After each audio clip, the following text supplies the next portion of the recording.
교육 심리학자 중에 에릭슨이라는 어떤 심리학자가 있었습니다. 이 사람이 그 인간 발달 8단계라는 어떤 이론을 냈는데요. 인간이 성장하는 데 있어서, 발달하는 데 있어서 한 8단계를 거친다고 합니다. 그 중에서 마지막, 보통 영아기부터 시작해서 뭐 청소년기 거치는데, 마지막 노년기에 어떤 능력이 나타나는 줄 아십니까? 보통 노년기에는 그 통합 능력이 나타난다고 합니다. 그래서 70대, 80대, 90대 정도 되는 노학자들이 자기가 그동안에 세웠던 모든 이론들이 집대성되고, 그리고 또 톨스토이라든지 그런 유명한 문학가들이 최종적으로 참회록을 쓴다든지 그걸 통해서 굉장히 완성도 높은 작품들이 그때 다 완성이 되거든요, 실제적으로. 여러분들 뭐 음악 신동, 미술 신동, 탁구 신동은 들어보셨는데 문학 신동 들어본 적 있습니까, 혹시? 예, 문학은 신동에 안 나옵니다. 왜냐하면 문학은 자기의 일생을 다 경험해 본 사람만이 그 나중에 맨 마지막에 쓸 수 있는 거거든요, 대부분. 해밍웨이도 그렇고, 다 유명한 소설가들이 그렇거든요. 12살짜리가 내 인생 살아보니까 참 별거 아니다, 이렇게 하려면 얼마나 웃었겠습니까? 그런 것처럼 이 문학에서는 신동이 없습니다. 젊을 때는 상상할 수 없는 그 놀라운 학문들을 이 80대, 90대부터는 최고의 작품이 등장하고요. 이때가 되면 내 인생을 뒤돌아볼 때 풀리지 않았던 그 모든 수수께끼들이 다 풀리고, 아까 그 그림에서 본 것처럼 자기 인생의 퍼즐들이 다 맞아집니다. 그래서 하나님께서 내 인생에 그려졌던 큰 그림이 다 보이게 되는 겁니다. 그 나이대가 되면. 그래서 우리는 노년기를 참 어떻게 보면 기대하고 이렇게 있는 줄도 있습니다. 근데 보통 이 나이 드신 분들이 젊은 사람이 어떻게 저리 잘 안 할까? 제가 한 말이 아니고 에릭슨이라는 그 학자가 한 말이고요. 예.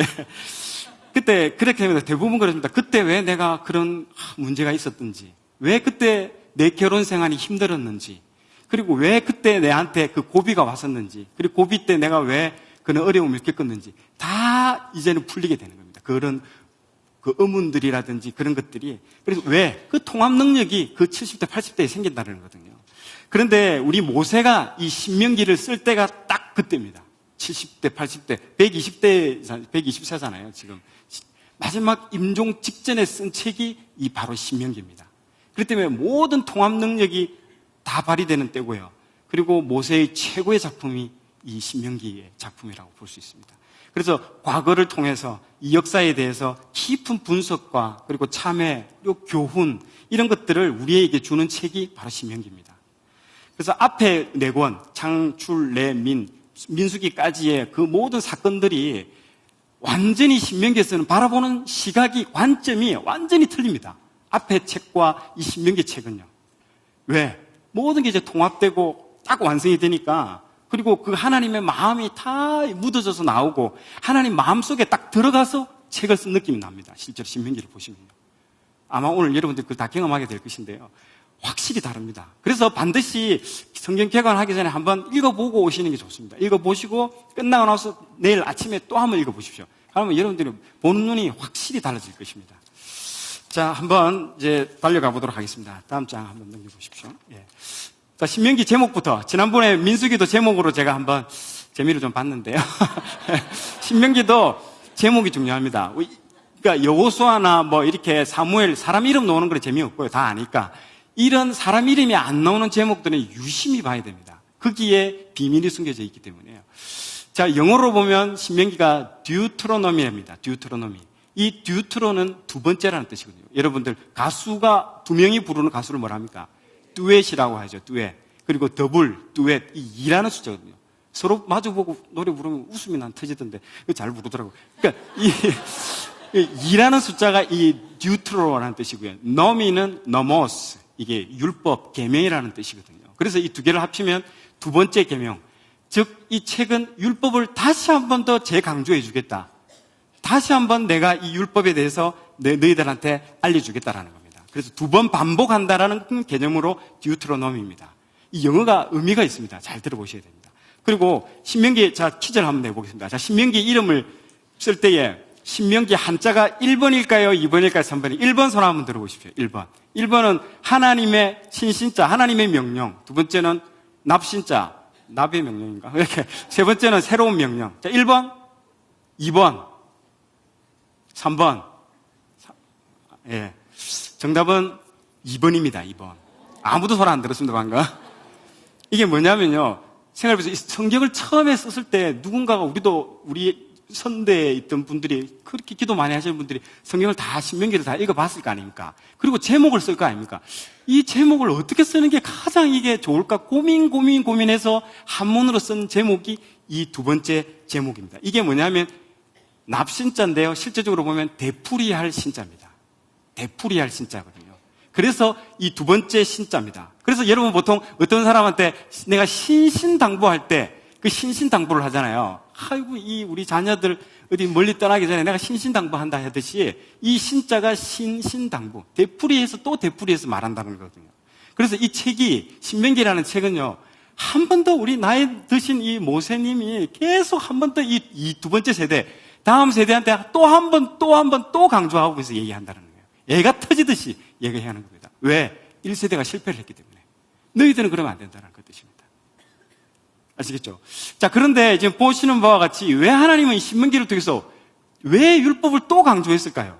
일단 여러분들 의문점을 품어야 됩니다. 왜 또 새로운 얘기를 하면 좋은데 왜 또 한 번 이런 걸 강조했을까?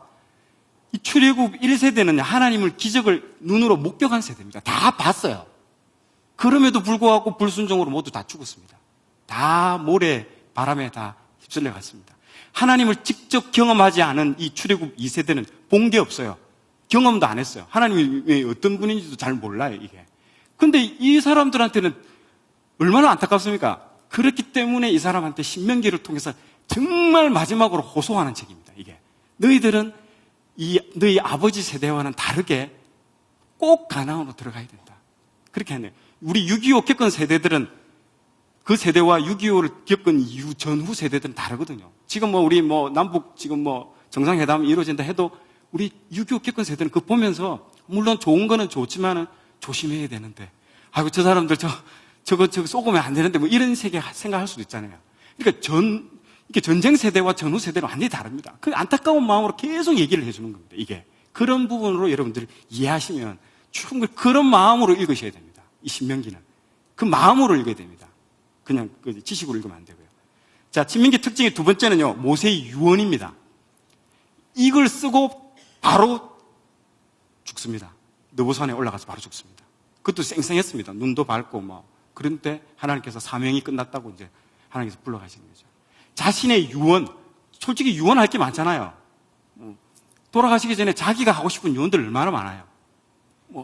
빚보증 쓰지 마라, 예수 잘 믿어라, 많은 얘기들, 원수를 갚아라, 이렇게 많은 유언들이 많은데, 왜 이 사람은 자기의 말을 하지 않고 또 되풀이할까? 자기가 앞에 했던 말, 창세기, 출애굽기, 레위기, 민수기에 했던 그 많은 율법들을 또 되풀이했다는 거죠. 자기 유언을 대신해서 그걸 했다는 거죠. 이 의미가 있다는 겁니다. 참 겸손한 사람이죠. 자기가 하고 싶은 말이 있음에도 불구하고 다 거부하고 하나님의 이 율법을 다시 재반복 또 되풀이해서 말해버립니다. 유언은요, 얼마나 중요한지 모릅니다. 그 사람이 살아온 삶의 직결이 되는 게 유언입니다. 그래서 그 유언을 들으면 바위처럼 무거운 사람이 있고요, 새털처럼 가벼운 사람이 있습니다. 그 아버지의 유언을 보면서, 돌아가시는 걸 보면서 어떤 경우는 나도 이 아버지의 길을 따라가야지. 근데 어떤 사람은 반면교사가 되죠. 나는 우리 엄마처럼 이렇게 살지 않을 거야. 그렇게 유언을 받으면 되지 않지 않겠습니까? 우리는 그런 삶을 살아야 됩니다. 아버지 세대로서, 다음 세대로서, 다음 세대에게 물려줄 유언. 이 모세의 유언이 온통 통째로, 이 신명기 통째로 유언입니다. 신명기가 통째로 유언입니다. 마지막 유언을 남기고 끝나는 거예요. 얼마나 절절하겠습니까? 그 내용들이. 그거를 마음으로 읽어야 됩니다. 자, 신명기 특징의 구조 중에 하나는요, 이 구조를 파악해야 됩니다. 첫 번째, 역사. 앞단에는 1장부터 4장까지는 역사가 나옵니다. 너희들이 누구며 너희들이 어떻게 해서 이 자리에 왔는가, 그거에 대한 부분. 그리고 율법에 대해서 설명이 길게 나옵니다. 그리고 맨 마지막에 율법을 이제 설명을 해주죠, 쉽게. 그리고 맨 마지막에 율법대로 살래 안 살래, 살면 복 받고 안 살면 저주받는다, 이렇게 되는 거예요. 잘 보십시오. 1, 2, 3을 보면요, 우리 지금 현대의 설교하고 똑같습니다. 맞죠? 목사님이 이 내용을 우리가 성경 본문을 읽어드리잖아요. 그럼 성경 본문 읽고 나서 바로 처음에 어떻게 합니까? 이 본문이 나오기까지 역사적 배경을 설명을 쭉 하시죠. 그러고 난 뒤에 오늘 본문에 대해서 어려운 단어들을 쉽게 풀어주시면서 이 영적으로 다 풀어주시잖아요. 율법을 설명해 주시죠. 마지막으로 너 이대로 살래? 안 살래? 살면 축복이고 안 살면 결단해라. 이 되잖아요. 이게 현대의 설교입니다. 그래서 신명기는 설교입니다. 설교의 효시입니다. 최초의 설교이면서 지금 우리가 하는 설교의 스탠다드, 모형을 그대로 보여주는 겁니다. 설교입니다. 정확한 설교. 한편의 멋진 설교고요. 그 설교 안에 또 세 편의 설교가 들어있습니다. 자, 제가 방금 말한 것처럼 전체가 하나의 설교이면서 그 안에 세 편의 설교가 들어있습니다. 첫 번째 설교는 신명기 1장 1절 이스라엘 무리에게 선포한 말씀이니라. 여기서부터 첫 번째 설교가 시작되고요. 첫 번째 설교는 짧습니다. 4장 43절까지고요. 두 번째 설교는 4장 44절 모세가 이스라엘 자손에게 선포한 율법은 이러하니라. 세 번째 설교는 신명기 29장 1절 여호와께서 모세에게 명령하여 모압 땅에서 그들과 세우신 언약의 말씀은 이러하니라. 그래서 세 번째 설교가 시작되는 겁니다. 총 세 편의 설교를 마치시고 돌아가시게 됩니다. 그 설교가 과거, 첫 번째 설교는 과거, 두 번째는 현재, 세 번째는 미래입니다. 그 시대에 따라서 말해주고 있는 것입니다. 자, 우리가 설교 시간을 뭐라고 합니까? 말씀 선포라고 하는 거 많이 하죠. 맞죠? 말씀 선포라고 많이 하잖아요. 그 근거가 여러분들 신명기 반드시 이거 할 때는 책을 가져오십시오. 성경책을 가져오십시오. 1장 1절을 한번 펴보십시오. 1장 1절에 펴시면 이스라엘 무리에게 선포한 말씀이니라. 선포한 말씀이니라. 말씀 선포라는 말이 나오게 된 근거가 여기에 나옵니다. 그래서 설교라고 하는 겁니다. 이게 통째로 설교이면서 말씀을 선포한 말씀이라. 그래서 선포된 말씀을 설교라고 하고요. 기록된 말씀을 성경이라고 하고 성육신된 말씀을 예수 그리스도라고 하는 겁니다. 아시겠죠? 자, 모세의 설교는요, 딱 특징이 있습니다. 아까 뭐랬죠? 되풀이해서 옛날에 했던 거 또 반복해 준다고 그랬잖아요. 그래서 모세의 설교는요, 절대 구석진대 안 합니다. 새로운 거 안 합니다. 그때 많이 들어보지 않았습니까, 이거? 우리 교회잖아요, 우리 교회 목사님, 수가성 여인, 8번, 몇 번, 어마어마하게 많이 들었죠. 구석진대, 새로운 거, 이런 거 안 합니다. 늘 했던 거 다시 반복해도 새롭게 들리잖아요. 그게 좋은 거예요. 그래서 우리 교회 설교의 말씀은 모세의 직통, 후계의 라인으로 따라서 지금 모세의 그 설교의 그 철학에 맞춰서 지금 따라가고 있는 거잖아요. 그렇기 때문에 새로운 거 구석진 거 할 필요 없습니다. 복습입니다. 율법을 또 복습하고 반복해도 새롭게 들리는 거예요. 신명기 보면요, 너무너무 새롭게 들립니다. 이번에 다시 깊이 묵상하면서 너무 놀라운 걸 많이 발견했습니다. 그래서 같이 한번 보도록 하겠습니다. 자, 다섯 번째 신명기 특징은요, 성경에 가장 많이 인용된 책입니다. 예, 보통 우리가 논문 쓸 때 누가 내 논문을 인용해 갔다라는 건 뭡니까? 굉장히 신뢰가 많다라는 거 아닙니까? 그리고 내가 자존감이 올라가잖아요. 내 논문이 인용 많이 됐다라는 거. 신명기가 그 책입니다.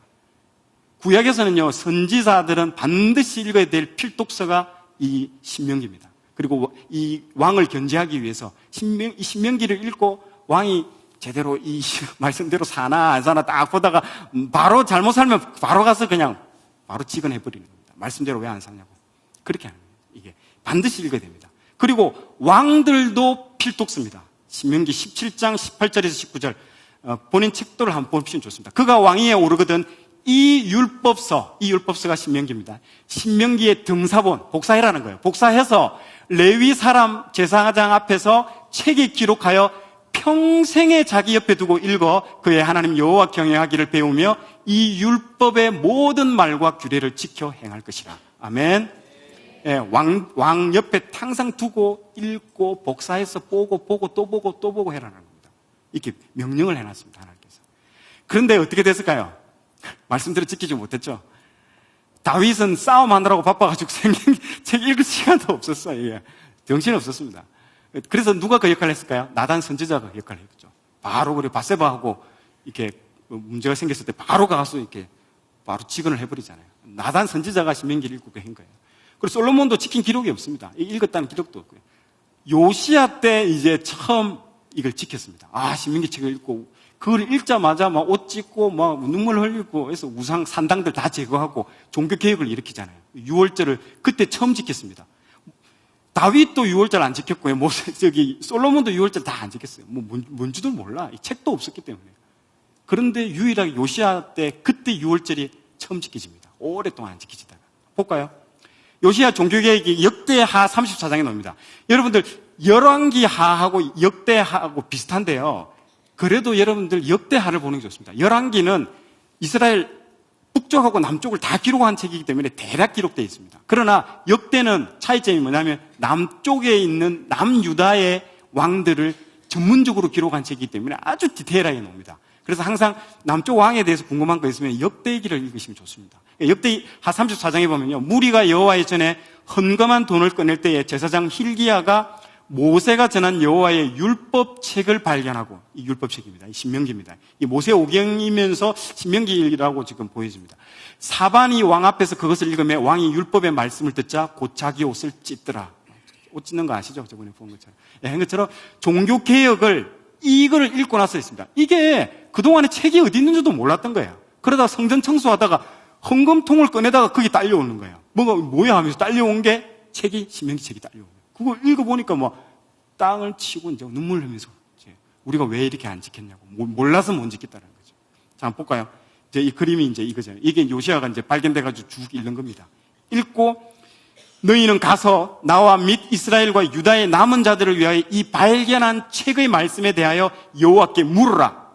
우리 조상들이 여호와의 말씀을 지키지 아니하고 이 책에 기록된 모든 것을 준행하지 아니하였으므로 여호와께서 우리에게 쏟으신 진노가 크도다 하니라. 몰라서 못 지켰던 거예요. 그러니까 책이 어디 있는지도 몰랐던 거예요. 책이 막 아무데나 가는데도 찾지도 않고 없다고 해서 찾으려고 한 사람도 없었고 우연히 그것도 헌금 가져오다가 딸려서 와가지고 발견한 거예요. 책이. 안타까운 거죠.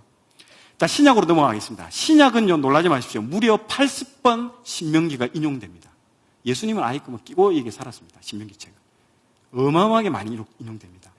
자, 예수님 광야 시험입니다. 광야 시험에 보시면요, 예수께서 대답하여 이르시되 기록되었으되, 두 번째 또 기록되었으되, 기록되었으되, 이 세 구절의 모든 이 기록된 말씀이 신명기에 기록된 말씀입니다. 이게 누굽니까? 사탄하고 한판 맞짱 뜰 때잖아요. 이게 세 번의 그 대결할 때 그 세 번의 모든 말씀을 다 신명기서에서 인용을 해서 사단을 대적합니다. 그래서 신명기가 중요한 겁니다. 그래서 신명기 8장 3절 맨 위에 사람이 떡으로만 사는 것이 아니요 여호와의 입에서 나오는 모든 말씀으로 사는 줄을 내가 알게 하려 하심이니라. 신명기 8장 3절. 너희의 하나님 여호와를 시험하지 말고 신명기 6장 16절 말씀.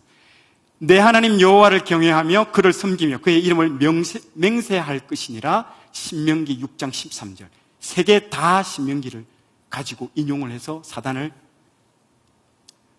물리쳤죠. 이겼습니다. 자, 보십시오.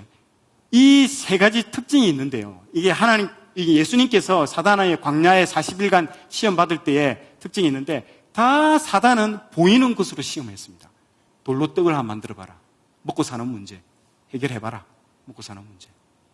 성전 꼭대기에서 뛰어내려라. 슈퍼스타 한번 돼봐라. 능력을 보여줘봐. 사람들은 일을 확 이렇게 하게끔. 눈에 보이는 거. 내게 경배하면 천하만국과 그 영광을 주리라.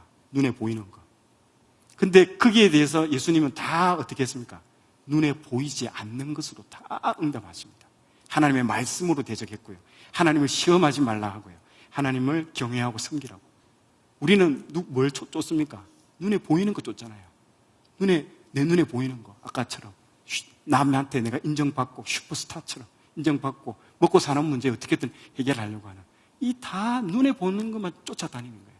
근데 예수님은 눈에 보이지 않는 걸 지금 말씀하시고 볼까요? 눈에 보이는 거고 보이지 않는 거. 고린도후서 이번에 우리 아침 큐티 했죠. 우리가 주목하는 것은 보이는 것이 아니요 보이지 않는 것이니 보이는 것은 잠깐이요 보이지 않는 것은 영원함이니라. 아멘. 저 보십시오. 실제로 저기 빙산의 일각처럼 보이지만 실제로 눈에 보이지 않는 저 큰 빙산이 더 큽니다. 볼까요? 하나님은 보이는 것들을 끊임없이 무너뜨립니다.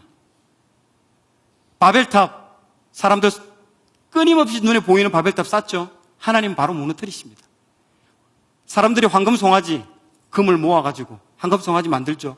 그때 그 동시에 무슨 사건이 일어났습니까? 시내산에서 모세는 그 하나님에서 시내산 말씀, 눈에 보이지 않는 그 말씀을 받았습니다. 그게 동시에 지금 일어나고 있습니다. 한쪽은 보이는 것 만들고 하나는 한쪽은 보이지 않는 걸 말씀을 받고 있어요.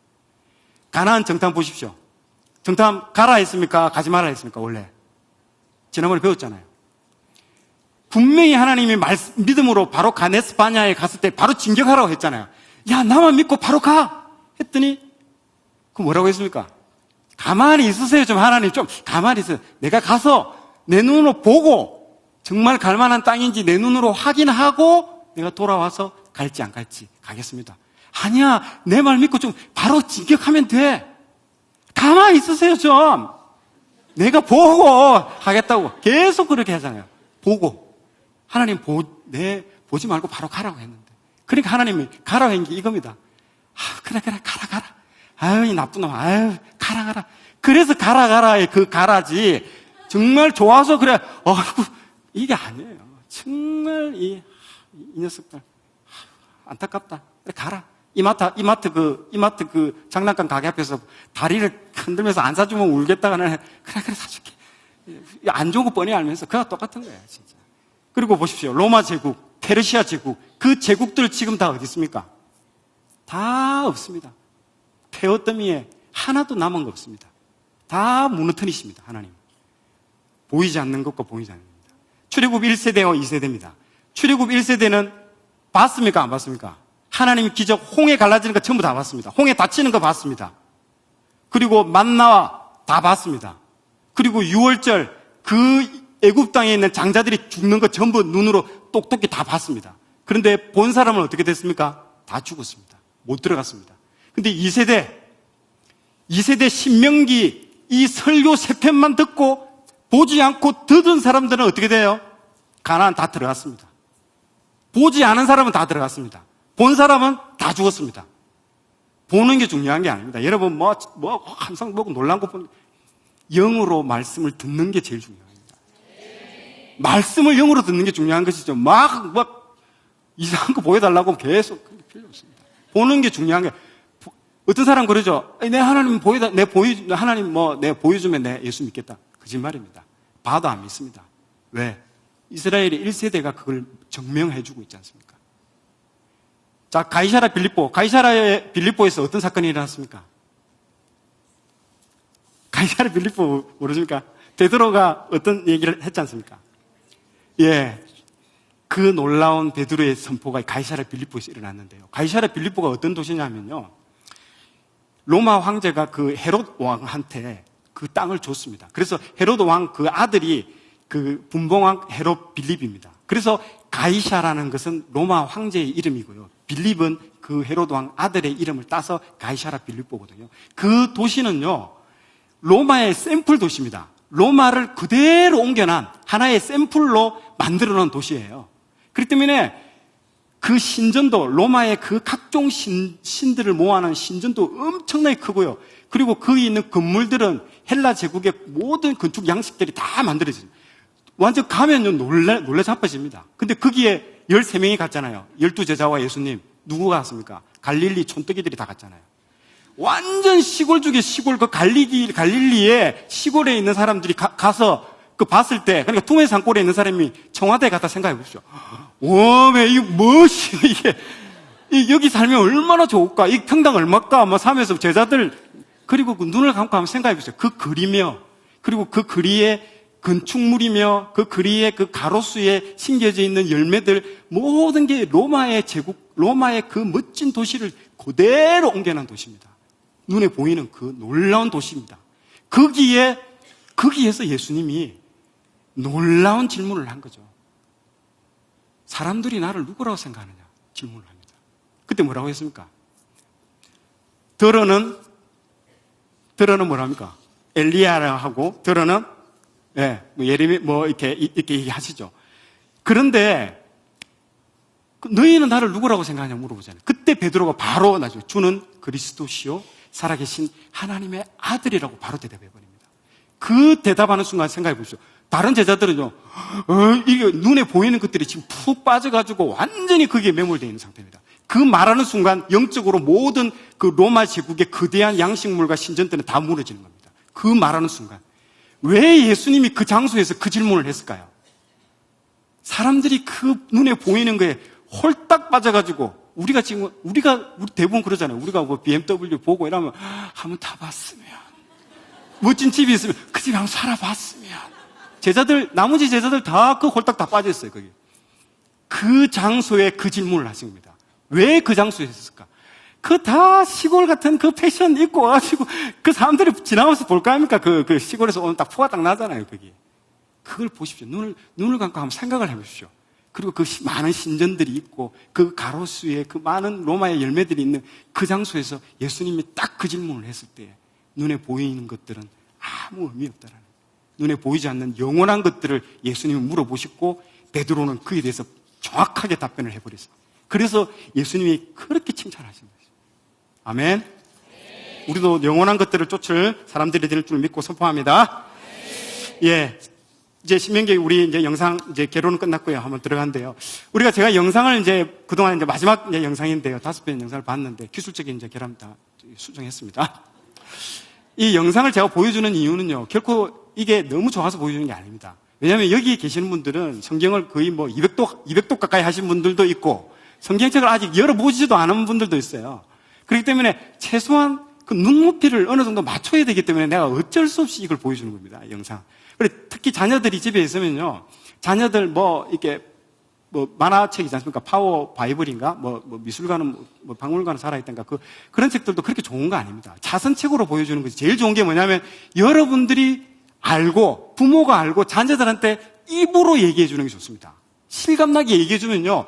그걸 들으면서 애들은 온갖 상상력이 다 일어납니다. 그런데 만화책을 보고 이런 애니메이션을 보버리면요. 픽스가 돼버립니다. 그 이상을 한계를 돌파를 못 해버립니다. 그 한계에 머물러 버립니다. 그 그림에 갇혀버린다는 거죠. 애니메이션에 그래서 부모들이 이걸 보고 부모가 말로써 해주는 게 좋습니다. 그러면 애들은 그 말을 들으면서요. 우리 집 애들도 밥 먹다가 내가 이런 얘기 해주면 이렇게 쳐다보고 있어요. 그렇게 해주면 스킬이 안 좋아도 그렇게 해주십시오. 애들의 상상력이 막 나래를 펴니다. 그게 제일 좋습니다. 나는 어쩔 수 없이 이걸 해주는 거지. 이게 결코 좋은 거 아닙니다. 이거 틀어주고 막 그러는데 그렇게 할 필요 없습니다. 애니메이션 만화 보여줄 필요 없습니다. 부모의 말이 중요합니다. 그리고 지도 같은 거 보면서 얘기를 해주십시오. 애들의 막 상상력이 유대인들에게 그렇게 합니다. 자, 영상 한번 보도록 하겠습니다. 신명기는 모세 오경의 결론입니다. 지금까지의 이야기를 기억해 봅시다. 이스라엘은 이집트의 노예 생활에서 탈출했고 시내산에서 1년을 보냈습니다. 이 산에서 그들은 하나님과의 언약을 맺었죠. 이 모든 율법들에 순종하기로 말이에요. 그 후에는 광야를 40년 동안 헤맸습니다. 그들이 하나님의 약속하신 땅 바로 맞은편에 있는 요단강을 건너기 전까지 말입니다. 이제 이스라엘은 신명기가 시작하는 이 땅에서 떠날 준비가 되었습니다. 신명기는 모세의 마지막 말인데요. 이스라엘의 새로운 세대에게 말해주는 격려연설 같은 것입니다. 곧 약속의 땅에 들어가는 것에 대한 말입니다. 이 연설은 세 개의 큰 부분으로 나뉘어져 있죠. 모세는 침울하게 말하기를 시작하는데 그는 맨 먼저 이스라엘의 반역과 40년 동안의 저항을 말합니다. 첫 연설의 남은 부분은 모세가 새로운 세대들에게 그들의 부모 세대와 다르게 행할 것, 하나님의 은혜에 사랑과 복종으로 응답할 것을 말합니다. 십계명이 율법의 기초라는 사실을 이스라엘이 떠올리게 합니다. 그리고 유명한 말씀을 전하죠. 들으라 이스라엘아, 주님은 우리의 하나님, 유일한 주님이시다. 너희는 마음과 뜻과 힘을 다하여 주님 곧 너희 하나님을 사랑하라. 유대 전통에서는 이 말씀을 쉐마라고 불립니다. 이 구절의 첫 번째 히브리어가 쉐마, 이스라엘이기 때문이죠. 이것은 유대교에서 하루 2번 낭송되는 매우 중요한 기도문입니다. 쉐마는 하나님에 대한 이스라엘의 아주 특별한 헌신을 강조합니다. 이 헌신이란 한 분 참 하나님, 즉 이스라엘을 사랑하시고 그들을 노예 생활에서 구출하신 분에 대한 헌신입니다. 하나님은 이스라엘 사람들이 많은 신을 섬기고 있는 땅으로 갈 것이기에 이 일을 하셨습니다. 그리고 그는 쉐마에서 이 키워드들을 제시합니다. 들으라, 사랑하라. 이 단어들은 모든 설교의 시작 부분에서 발견됩니다. 들으라 히브리어 단어는 단순히 소리가 귀에 울리는 것 이상의 뜻을 가집니다. 이 히브리어는 단순히 듣는 것뿐만 아니라 들은 것에 대한 응답을 포함합니다. 그렇기에 이스라엘에게 이 단어는 하나님의 은혜에 대하여 언약의 율법을 지키고 늘 사랑하고 순종함으로 응답하는 것을 뜻합니다. 사랑은 율법에 순종하도록 만드는 진짜 이유입니다. 사랑이 없으면 이스라엘은 순종하지 않고 순종하지 않는다는 건 진정한 사랑이 없기 때문입니다. 그렇기에 신명기 전체에서 사랑과 듣는 것은 아주 가깝게 연결됩니다. 모세는 이스라엘에게 그들이 듣고 사랑할 경우 그들은 아브라함의 족속으로서 모든 족속에게 하나님의 지혜와 정의를 보여준다는 그들의 본래의 사명을 수행할 것입니다. 이스라엘은 모든 족속에게 복이 될 것입니다. 신명기의 두 번째 큰 부분은 법과 규정들의 목록이며 신명기라는 이름은 여기서 나왔습니다. 신명기는 두 번째 법을 의미하는데 이 수많은 법들을 우리는 이미 한번 들었기 때문입니다. 책의 첫 줄에서 모세는 율법들을 명확하게 할 것을 설명합니다. 그래서 그는 반복해서 율법을 확장시키고 있습니다. 이 율법들은 하나님을 예배하는 법, 지도자들의 구조에 관한 법, 사회 정의에 관한 법, 그리고 좀 더 많은 예배법 등입니다. 이 모든 율법들을 말한 후에 모세는 경고하기를 이스라엘의 순종 또는 불순종에 따라 복이나 저주가 올 것이라고 말합니다. 만일 그들이 듣고 사랑하면 복을 받고 약속의 땅에서 풍요로워질 것입니다. 그리고 그들이 순종하지 않는다면 기근과 전염병이 있을 것이며 자기 땅에서 쫓겨날 것입니다. 이제 모세의 마지막 연설입니다. 여기서 모세는 말합니다. 나는 오늘 너희 앞에 삶과 죽음, 복과 저주를 두었다. 그러니 삶을 선택해라. 재밌는 건 40년 후에 이 백성들이 순종하지 않으리란 사실을 모세가 이미 알았다는 겁니다. 그들이 실패하고 약속의 땅에서 쫓겨날 거라 예언하였습니다. 그리고 그는 생각합니다. 이 문제의 진짜 원인은 이스라엘의 교만하고 이기적인 마음이라는 것을요. 이스라엘이 순종을 통해 진정으로 하나님을 사랑할 능력이 없듯이 이 문제는 이스라엘에게만 해당되는 건 아닙니다. 사실 모세는 복과 저주에 대해 말할 때 이스라엘의 이야기를 창세기 1장에서부터 3장에 나오는 첫 인간의 이야기까지 되돌립니다. 아담과 하와가 이스라엘처럼 하나님께 복을 받았고 이스라엘처럼 하나님을 믿고 순종할 선택권을 받았으나 그들이 반역을 하여 땅의 저주를 가져왔다는 이야기죠. 모세는 이스라엘이 이와 같이 될 줄 알았어요. 이 이야기들은 이스라엘의 딱딱한 마음에 관한 이야기지만 모든 사람들의 마음을 보여주는 창문과 같습니다. 그렇지만 모세는 희망을 전혀 버리지 않았습니다. 이스라엘이 쫓겨나는 반면 다른 한편으로 하나님은 그들의 마음을 변화시키겠다는 약속을 하셨습니다. 어느 날 이스라엘이 진정으로 듣고 사랑하도록 말이죠. 신명기의 마지막 부분에서 여호수아는 이스라엘의 새로운 지도자로 선출됩니다. 모세는 모든 율법의 문서를 모으는데 그중 하나는 이스라엘이 파괴될 것을 예측한 것이었습니다. 율법 문서들을 언약궤 안에 넣습니다. 그리고 산꼭대기로 올라가서 저 멀리 보이는 약속의 땅 전체를 볼 수 있었습니다. 그리고 모세는 죽게 됩니다. 이 장면이 모세 오경의 마지막 장면입니다. 네. 자, 오늘 주제는 사랑입니다. 사랑. 오늘 앞에 우리가 창세기 언약, 그리고 출애굽기 구원, 그 다음에 거룩, 그리고 민수기의 훈련까지 했는데 갑자기 뜬금없이 사랑이 나왔습니다. 그래서 이게 조금 내가 기도하면서 이게 사랑 맞나 싶었는데요. 한번 들어보시면 이 주제가 왜 사랑인지 여러분들은 알게 될 것입니다. 신명기는 크게 세 개의 기둥입니다. 방금 보셨던 그 영상에서 본 것처럼 역사 회상을 통해서 과거와 현재와 미래를 통해서 다 보여줍니다. 주요 구절들을 하나 살펴보면서 이 세 개의 기둥을 한번 제가 말씀해드리도록 하겠습니다. 과거의 사랑은 역사 회고입니다. 자, 보세요. 신명기 4장 37절. 여호와께서 내 조상들을 사랑하신 고로 그 후손인 너를 택하시고 큰 권능으로 친히 인도하여 애굽에서 나오게 하시며, 이 과거의 역사를 통해서 왜 너희들을 사랑할 수밖에 없는지에 대해서 분명히 언급해 주고 있습니다. 자, 현재의 사랑입니다. 언약을 반드시 지켜라. 신명기 7장 7절에서 11절. 여호와께서 너희를 기뻐하시고 너희를 택하심은 너희가 다른 민족보다 수요가 많기 때문이 아니니라. 너희는 오히려 모든 민족 중에 가장 적으니라. 여호와께서는, 잘 보십시오, 다만 너희를 사랑하심으로 말미암아. 이 다만이라는 것은 무슨 뜻이냐면요, 영어로 치주면 just because입니다. 나 이유를 모르겠다는 거예요. 모세가 민수기를 통해서 그렇게 말을 안 듣고 불순종하고 이런 민족을 왜 하나님이 계속 사랑하시는지 정말 이해를 못하겠다라는 거죠. 그런데 그래서 이렇게 쓴 겁니다. 모세가 여호와께서 다만, 이유를 모르겠는데 다만 너희를 사랑하심으로 말미암아, 또는 너희의 조상들에게 하신 맹세를 지키러 언약 하심으로 말미암아 자기의 권능의 손으로 너희를 인도하여 내시되 너희를 그 종되었던 집에서 애굽 왕 바로의 손에서 속량하셨나니 그런즉 너는 알라 오직 내 하나님 여호와는 하나님이시요 신실하신 하나님이시라. 그를 사랑하고 그의 계명을 지키는 자에게는 천대까지 그의 언약을 이행하시며 인애를 베푸시되 그를 미워하는 자에게는 당장에 보응하여 멸하시나니 여호와는 자기를 미워하는 자에게 지체하지 아니하시고 당장에 그에게 보응하시느니라. 그런즉 너는 오늘 내가 내게 명하는 명령과 규례와 법도를 지켜 행할지니라. 아멘. 예, 이게 현재입니다. 그리고 미래까지 있습니다. 미래의 삶 속에서 사랑입니다. 신명기 33장 3절 여호와께서 백성을 사랑하시나니 모든 성도가 그의 수종에 있으며 주의 발 아래에 앉아서 주의 말씀을 받는도다. 아멘. 자, 이 모세의 그 신명기 3개의 기둥에서 나오는 주요 센텐스들을 3개절에 다 봤는데요. 다 사랑입니다. 그리고 그 사랑이 어떻게 된다고요? 과거에도 사랑했고 현재에도 사랑했고 미래에도 사랑할 것이라는 하나님의 언약입니다. 보십시오. 하나님의 사랑은요, 우리를 초지일간 사랑한다입니다. 초지일간. 예전에도 사랑하고 지금도 사랑하고 앞으로도 그 사랑은 변하지 않을 거라는 확신을 가지고 지금 얘기하는 겁니다.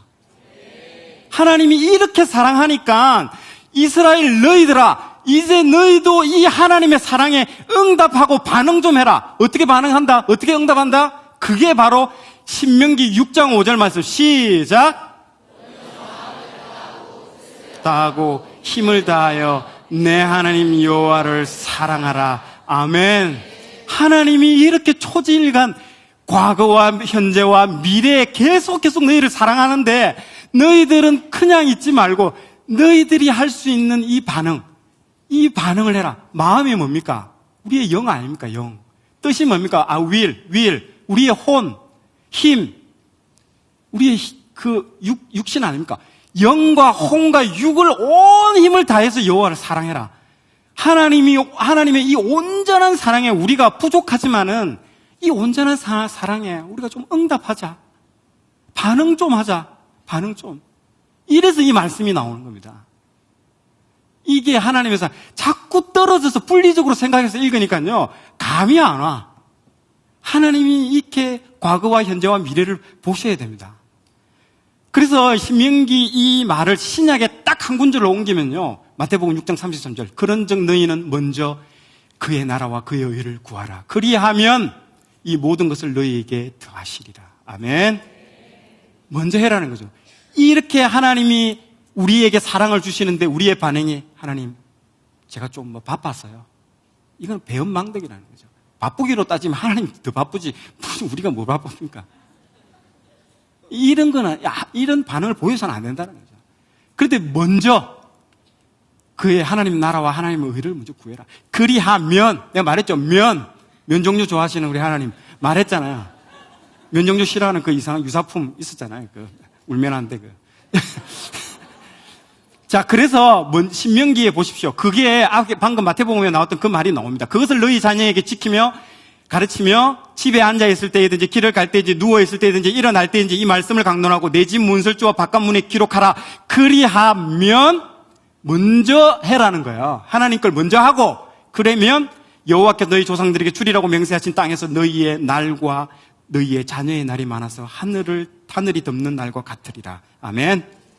또 있습니다. 신명기 11장 21절에 23절 너희가 만일 내가 너희에게 명하는 이 모든 명령을 잘 지켜 행하여 너희 하나님 여호와를 사랑하고 그의 모든 도를 행하여 그에게 의지하면 여호와께서 그 모든 나라 백성을 너희 앞에서 다 쫓아낼 것이니라. 반드시 우선순위가 있습니다. 순서가 있습니다. 내가 내 하나님 여호와의 말씀을 삼가 듣고 내가 오늘 내게 명령하는 그의 모든 명령을 지켜 행하면 내 하나님 여호와께서 너를 세계 모든 민족 위에서 뛰어나게 하실 것이라. 내가 내 하나님 여호와의 말씀을 청종하면 이 모든 복이 내게 임하여 내게 이르리니 이 성읍에서도 복을 받고 들에서도 복을 받을 것이며. 대부분 사람들이 뒤 것만 좋아하지 앞에 건 절대 안 좋아합니다. 근데 절대로 거꾸로는 안 됩니다. 하나님 반드시 배치는 안 합니다. 앞에 하나님 걸 먼저 행하는 자에게 팔로우업으로 이걸 줍니다. 축복을 준다라는 겁니다. 그래서 아까 마태복음 그 먼저 그의 나라와 그의 의를 구하라고 한마디로 말해서 그겁니다. 예, 사랑의 역사입니다. 사랑의 역사인데요. 이제 하나님께서 우리에게 이제 역사를 통해서 이 하나님의 그 역사의 흐름 가운데 하나님의 사랑이 어떻게 느껴지는가를 보십시다. 자, 이러면 펴보십시오. 신명기 1장 2절 반드시 펴보십시오. 중요한 부분들입니다. 자, 호렙산에서 세일산을 지나 가데스 바네아까지 10하루길이더라. 이 호렙산은요, 시내산입니다. 이 시내산의 이름의 다른 부분, 호렙이라는 뜻은 마르다. 이 물도 없어요. 아주 배짝 말랐던 그 산이 시내산이거든요. 돌산입니다. 아무도 없어요. 시내산에서 세일산을 지나 가데스 바네아까지 10하루길. 이 왜 10하루길이라는 말을 언급을 해놨을까요? 10하루길이라는. 뭐 중요할까 이게? 뭐 지도를 한번 볼까요? 저기 밑에서 시내산에서 저기 가데스 바네아까지 쭉 타고 올라갔는데 그 길이 10하루길, 11일이 걸렸다라는 거예요. 그때 말했죠. 가데스 바네아에서 바로 진격해라고 했잖아요. 하나님께서. 신명기에서. 바로 진격했으면 며칠 걸릴까요? 한 15일이면 끝장난 겁니다. 바로 가나안 바로 점령하고 게임이 끝입니다. 근데 몇 년 걸렸어요? 40년 걸렸어요. 왜 10하루길인 줄 압니까? 왜 10하루길을 왜 썩어놨었겠습니까? 안타깝다라는 거예요. 회환이 담겨 있는 겁니다. 10하루길면 갈 걸 40년이 걸렸다. 40년이. 지금 그거를 이 단어를 보면서 여러분들 읽으면서 10하루길이네. 그게 아니에요. 바로 설교가 시작하자마자 바로 완판치를 때려버린 겁니다. 바로 10하루길이다. 그걸 듣는 이 세대는 뭐라 했을까요? 우리 아버지 세대가 10하루길인데 38년 걸렸네요. 정확하게는 38년이죠. 2년간 끝까지 가는 길 빼면 38년 걸렸네. 이 왜 11일이 38년이 소요되었냐는 거죠. 아버지 세대의 불순종입니다. 그래서 모세가 그걸 10하루길이라고 기록한 거는요, 아쉬움과 회한이 남는 숫자입니다. 그 10하루길이라는 건요. 이제 너희는 너희 아버지 세대와는 다른 믿음에, 다르게 이 믿음에 반응해서 이제 다른 결과를 내자.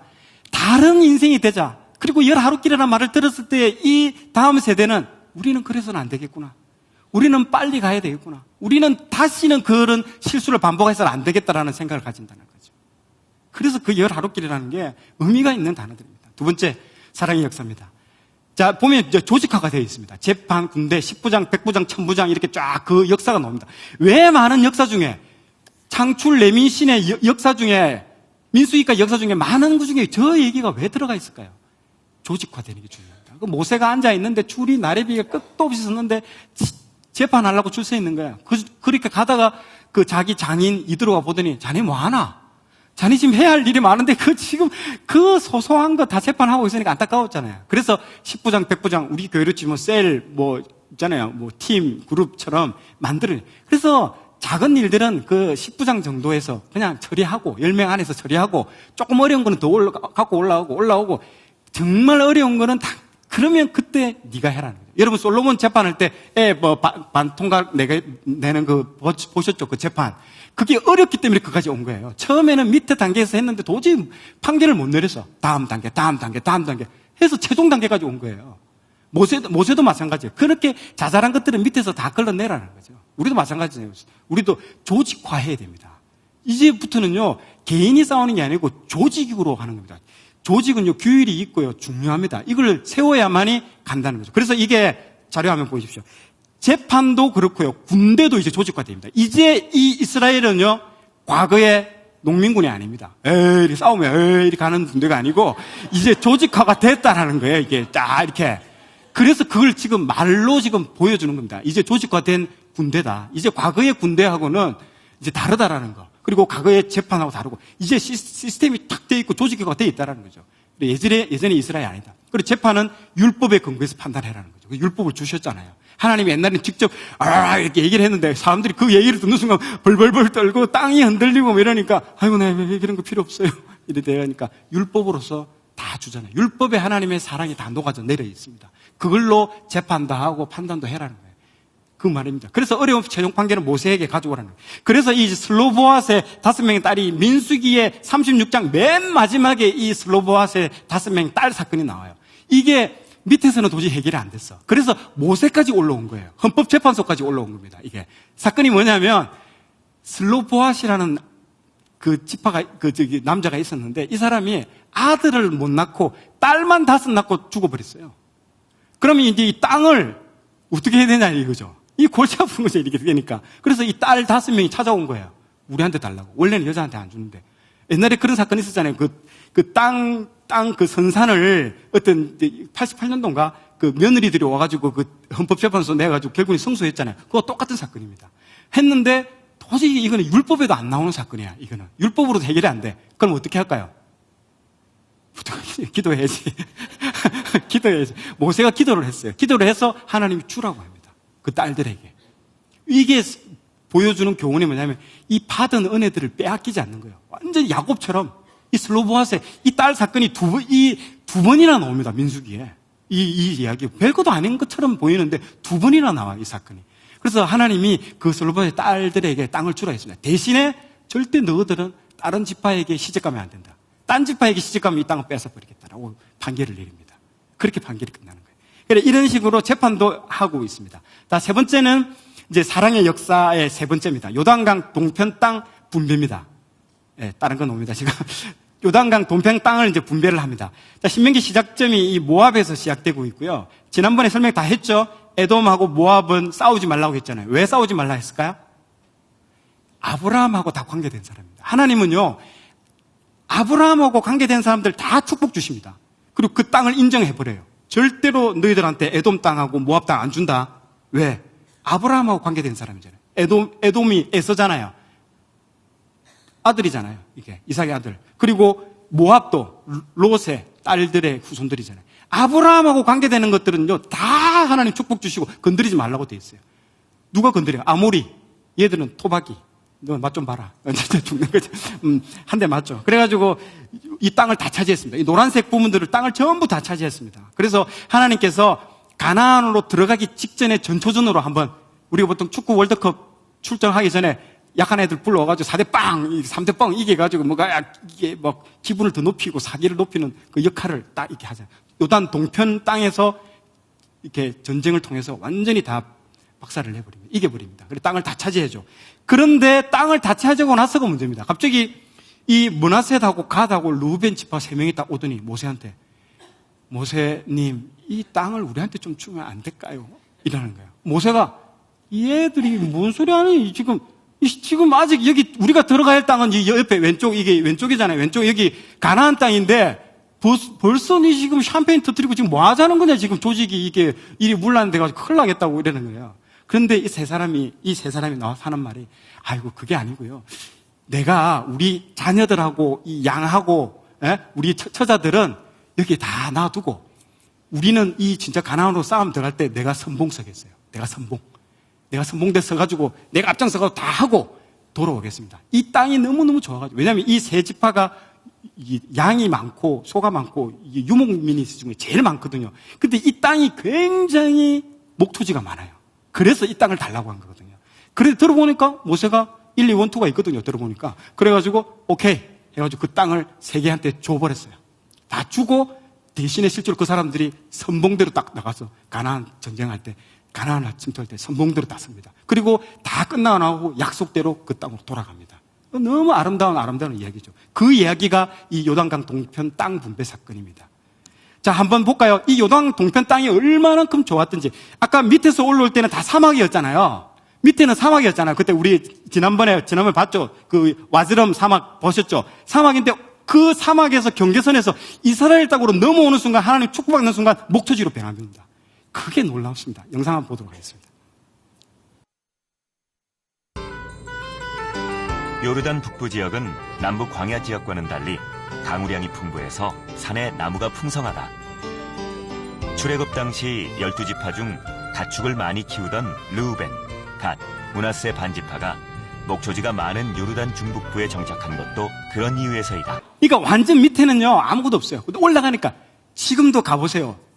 밑에 있잖아요. 저기 그 이슬람 쪽은요 완전 황량합니다. 근데 이스라엘로 들어가는 순간 목토지로 싹 다 변합니다. 하나님, 그 얼마 안 되는 땅인데도 하나님이 거기에는 축복을 주시고요. 여기에는 저주가 되는 겁니다. 놀랍게 보입니다. 그 모습이거든요. 자, 왜 하나님은 이스라엘 백성을 광야에서 방황하게 했을까? 그 역사적 사건이 나옵니다. 우리는 단순하게 대답하죠. 불순종했으니까. 아유, 뭐, 너무 쉽게 한마디면 끝나잖아요. 한마디면 민수기에서. 자기들이 불순종했으니까 다 이래 됐지. 근데 아니라. 내가 말했잖아요. 신명기는요, 모세가 70세, 80세, 이제 모든 것들이 다 융복합해가지고 딱 하나님의 마음까지 나옵니다. 다르게, 같은 사건인데 다르게 봅니다. 볼까요? 신명기 8장 2절에 3절 읽어볼게요. 잘 들어보십시오. 내 하나님 여호와께서 이 40년 동안에 내게 광야길을 걷게 하신 것을 기억하라. 이는 너를 낮추시며 너를 시험하사 내 마음이 어떠한지 그 명령을 지키는지 지키지 않는지를 알게 하려 하심이라. 너를 낮추시며 너를 줄이게 하시며 또 너도 알지 못하며 내 조상들도 알지 못하던 만나를 내게 먹이신 것은 사람이 떡으로만 사는 것이 아니요 여호와의 입에서 나오는 모든 말씀으로 사는 줄을 내가 알게 하려 하심이니라. 아멘. 느낌이 확 다르죠? 민수기 때는요, 팍팍했습니다. 막 두들겨 패고, 막, 너 이따고 싶을 하면 막, 이게 막 몽둥이 찜질대고 이런 분위기인데요. 신명기는요, 그 모든 사건들을 치고 와서 보니까, 하나님이, 물론 불순종한 것도 있는데, 하나님이 그 길로 인도하셨다는 거예요. 그리고 너희들을 훈련시키고 했다라는 거예요. 그 하나님의 그 마음이 절절하게 모세가 풀어놓지 않습니까? 듣는데요, 가슴이 울컥합니다. 이거 보십시오. 하나님께서, 하나님의 마음이 다 나옵니다, 신명기에. 완전 차원이 다릅니다. 앞에 책들하고는요. 완전히 다릅니다. 우리가 마태, 마가, 누가하고 요한복음이 다르듯이 이것도 비슷합니다. 자, 또 볼까요? 내 조상들도 알지 못하던 만나를 광야에서 내게 먹이셨나니 이는 다 너를 낮추시며 너를 시험하사 마침내 내게 복을 주려 하심이었느니라. 아멘.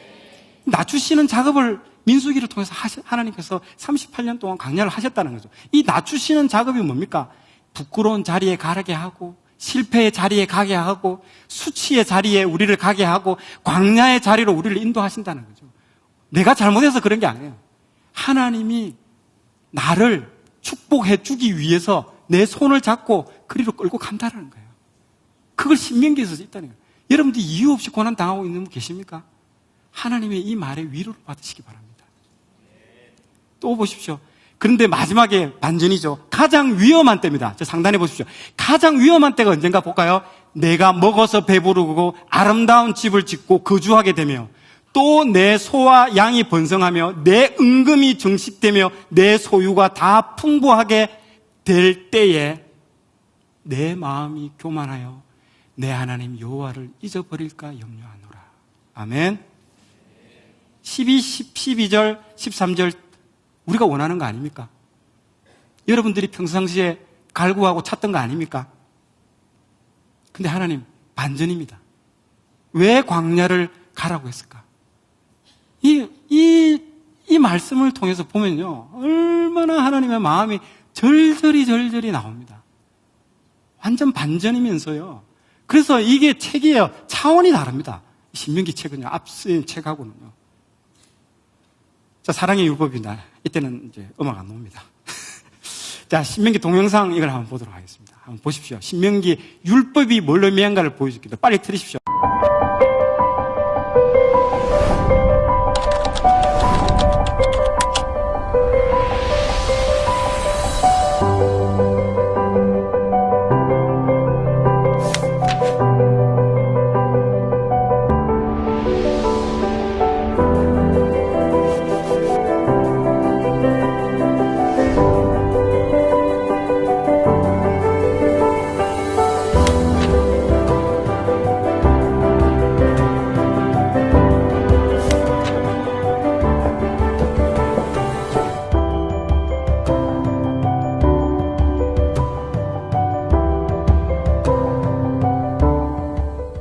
자, 십계명 들어가겠습니다. 하나님의 사랑입니다. 예, 하나님의 사랑입니다. 십계명에 보십시오. 십계명을 제가 이번에 크게 깨달은 부분이 십계명 부분들인데요. 우리가 1부터 4계명을 하나님 사랑이잖아요. 그 중에 이제 4계명은 안식인데 이거는 하나님보다는 우리를 위한 계명입니다. 안식일을 하나님은 안 지킨다고 하는 안식일에 대해서 하나님 손해보는 거 없습니다. 철저히 우리를 위한 거고요. 1계명, 2계명, 3계명을 한번 읽어볼게요. 나 외에 다른 신들을 두지 말라. 너를 위하여 새긴 우상을 만들지 말라. 그리고 절하지 말라. 내 하나님 여호와의 이름을 망령되게 말라. 보통 우리 믿는 사람들은 이 1, 2, 3 그냥 그저 먹는 거라고 생각하죠. 당연히 지키고 있다라고 생각하잖아요. 맞죠? 가장 쉽다라고 생각하는 게 이 1, 2, 3입니다. 왜? 아무것도 안 하면 지키는 겁니다. 저거는. 보세요. 두지 말라, 안 두면 되는 거고, 만들지 말라, 왜 귀찮게 만들어? 절하는 건 허리 아프게 왜 절해? 절 안 하고 가만히. 맞죠? 망령되게 말 안 하면 되는 거고, 세 개 다 수동태로 말하고, 무기력하게 가만히 있으면 다 지켜지는 겁니다. 실제적으로 그렇게 보여져요, 실제적으로. 맞죠? 그렇잖아요. 내가 적극적으로 안 해도 되는 거예요. 그런데요, 여기서 저도 옛날에 그렇게 생각했거든요. 이 세 개는 나 그냥 기본으로, 기본빵으로 먹고 들어간다, 이렇게 생각했는데, 근데 그게 이번에 내가 보면서 하나님 그게 아니라는 거예요. 이걸 말하는 게 뭐냐면요. 하나님께서 이 세 가지 계명을 말할 때 아까 마음을 다하고 뜻을 다하고 너희들의 모든 걸 다할 때 하나님의 사랑을 이 세 가지에 대해서 그 사랑에 대해서 언급합니다. 저 말이 신명기 5장에 나옵니다.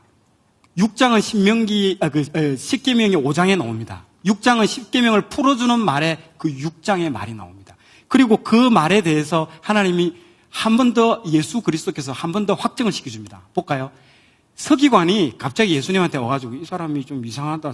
이게 진짜인지 가짜인지 이게 사입인지 아닌지 한번 하려고 테스트 하러 오잖아요. 그래서 딱 첫 번째 질문을 하잖아요. 서기관이 예수님한테. 첫 번째 계명이 뭐요? 딱 물어보잖아요. 그때 예수님이 마가복음 12장 30절에 첫 번째 계명입니다. 아까 1, 2, 3입니다. 내 마음을 다하고 목숨을 다하고 뜻을 다하고 힘을 다하여 주 너의 하나님을 사랑하라 하신 것이요. 아멘. 예수님께서 이 얘기를 합니다. 첫째 계명을 얘기할 때 이 말씀을 합니다. 이 말씀은요, 아까 그 세 가지 계명을 지킬 때 무기력하게 수동태로 지킨다는 게 아니고요. 최선을 다해서 노력해야만이 이 세 가지를 지킬 수 있다는 겁니다.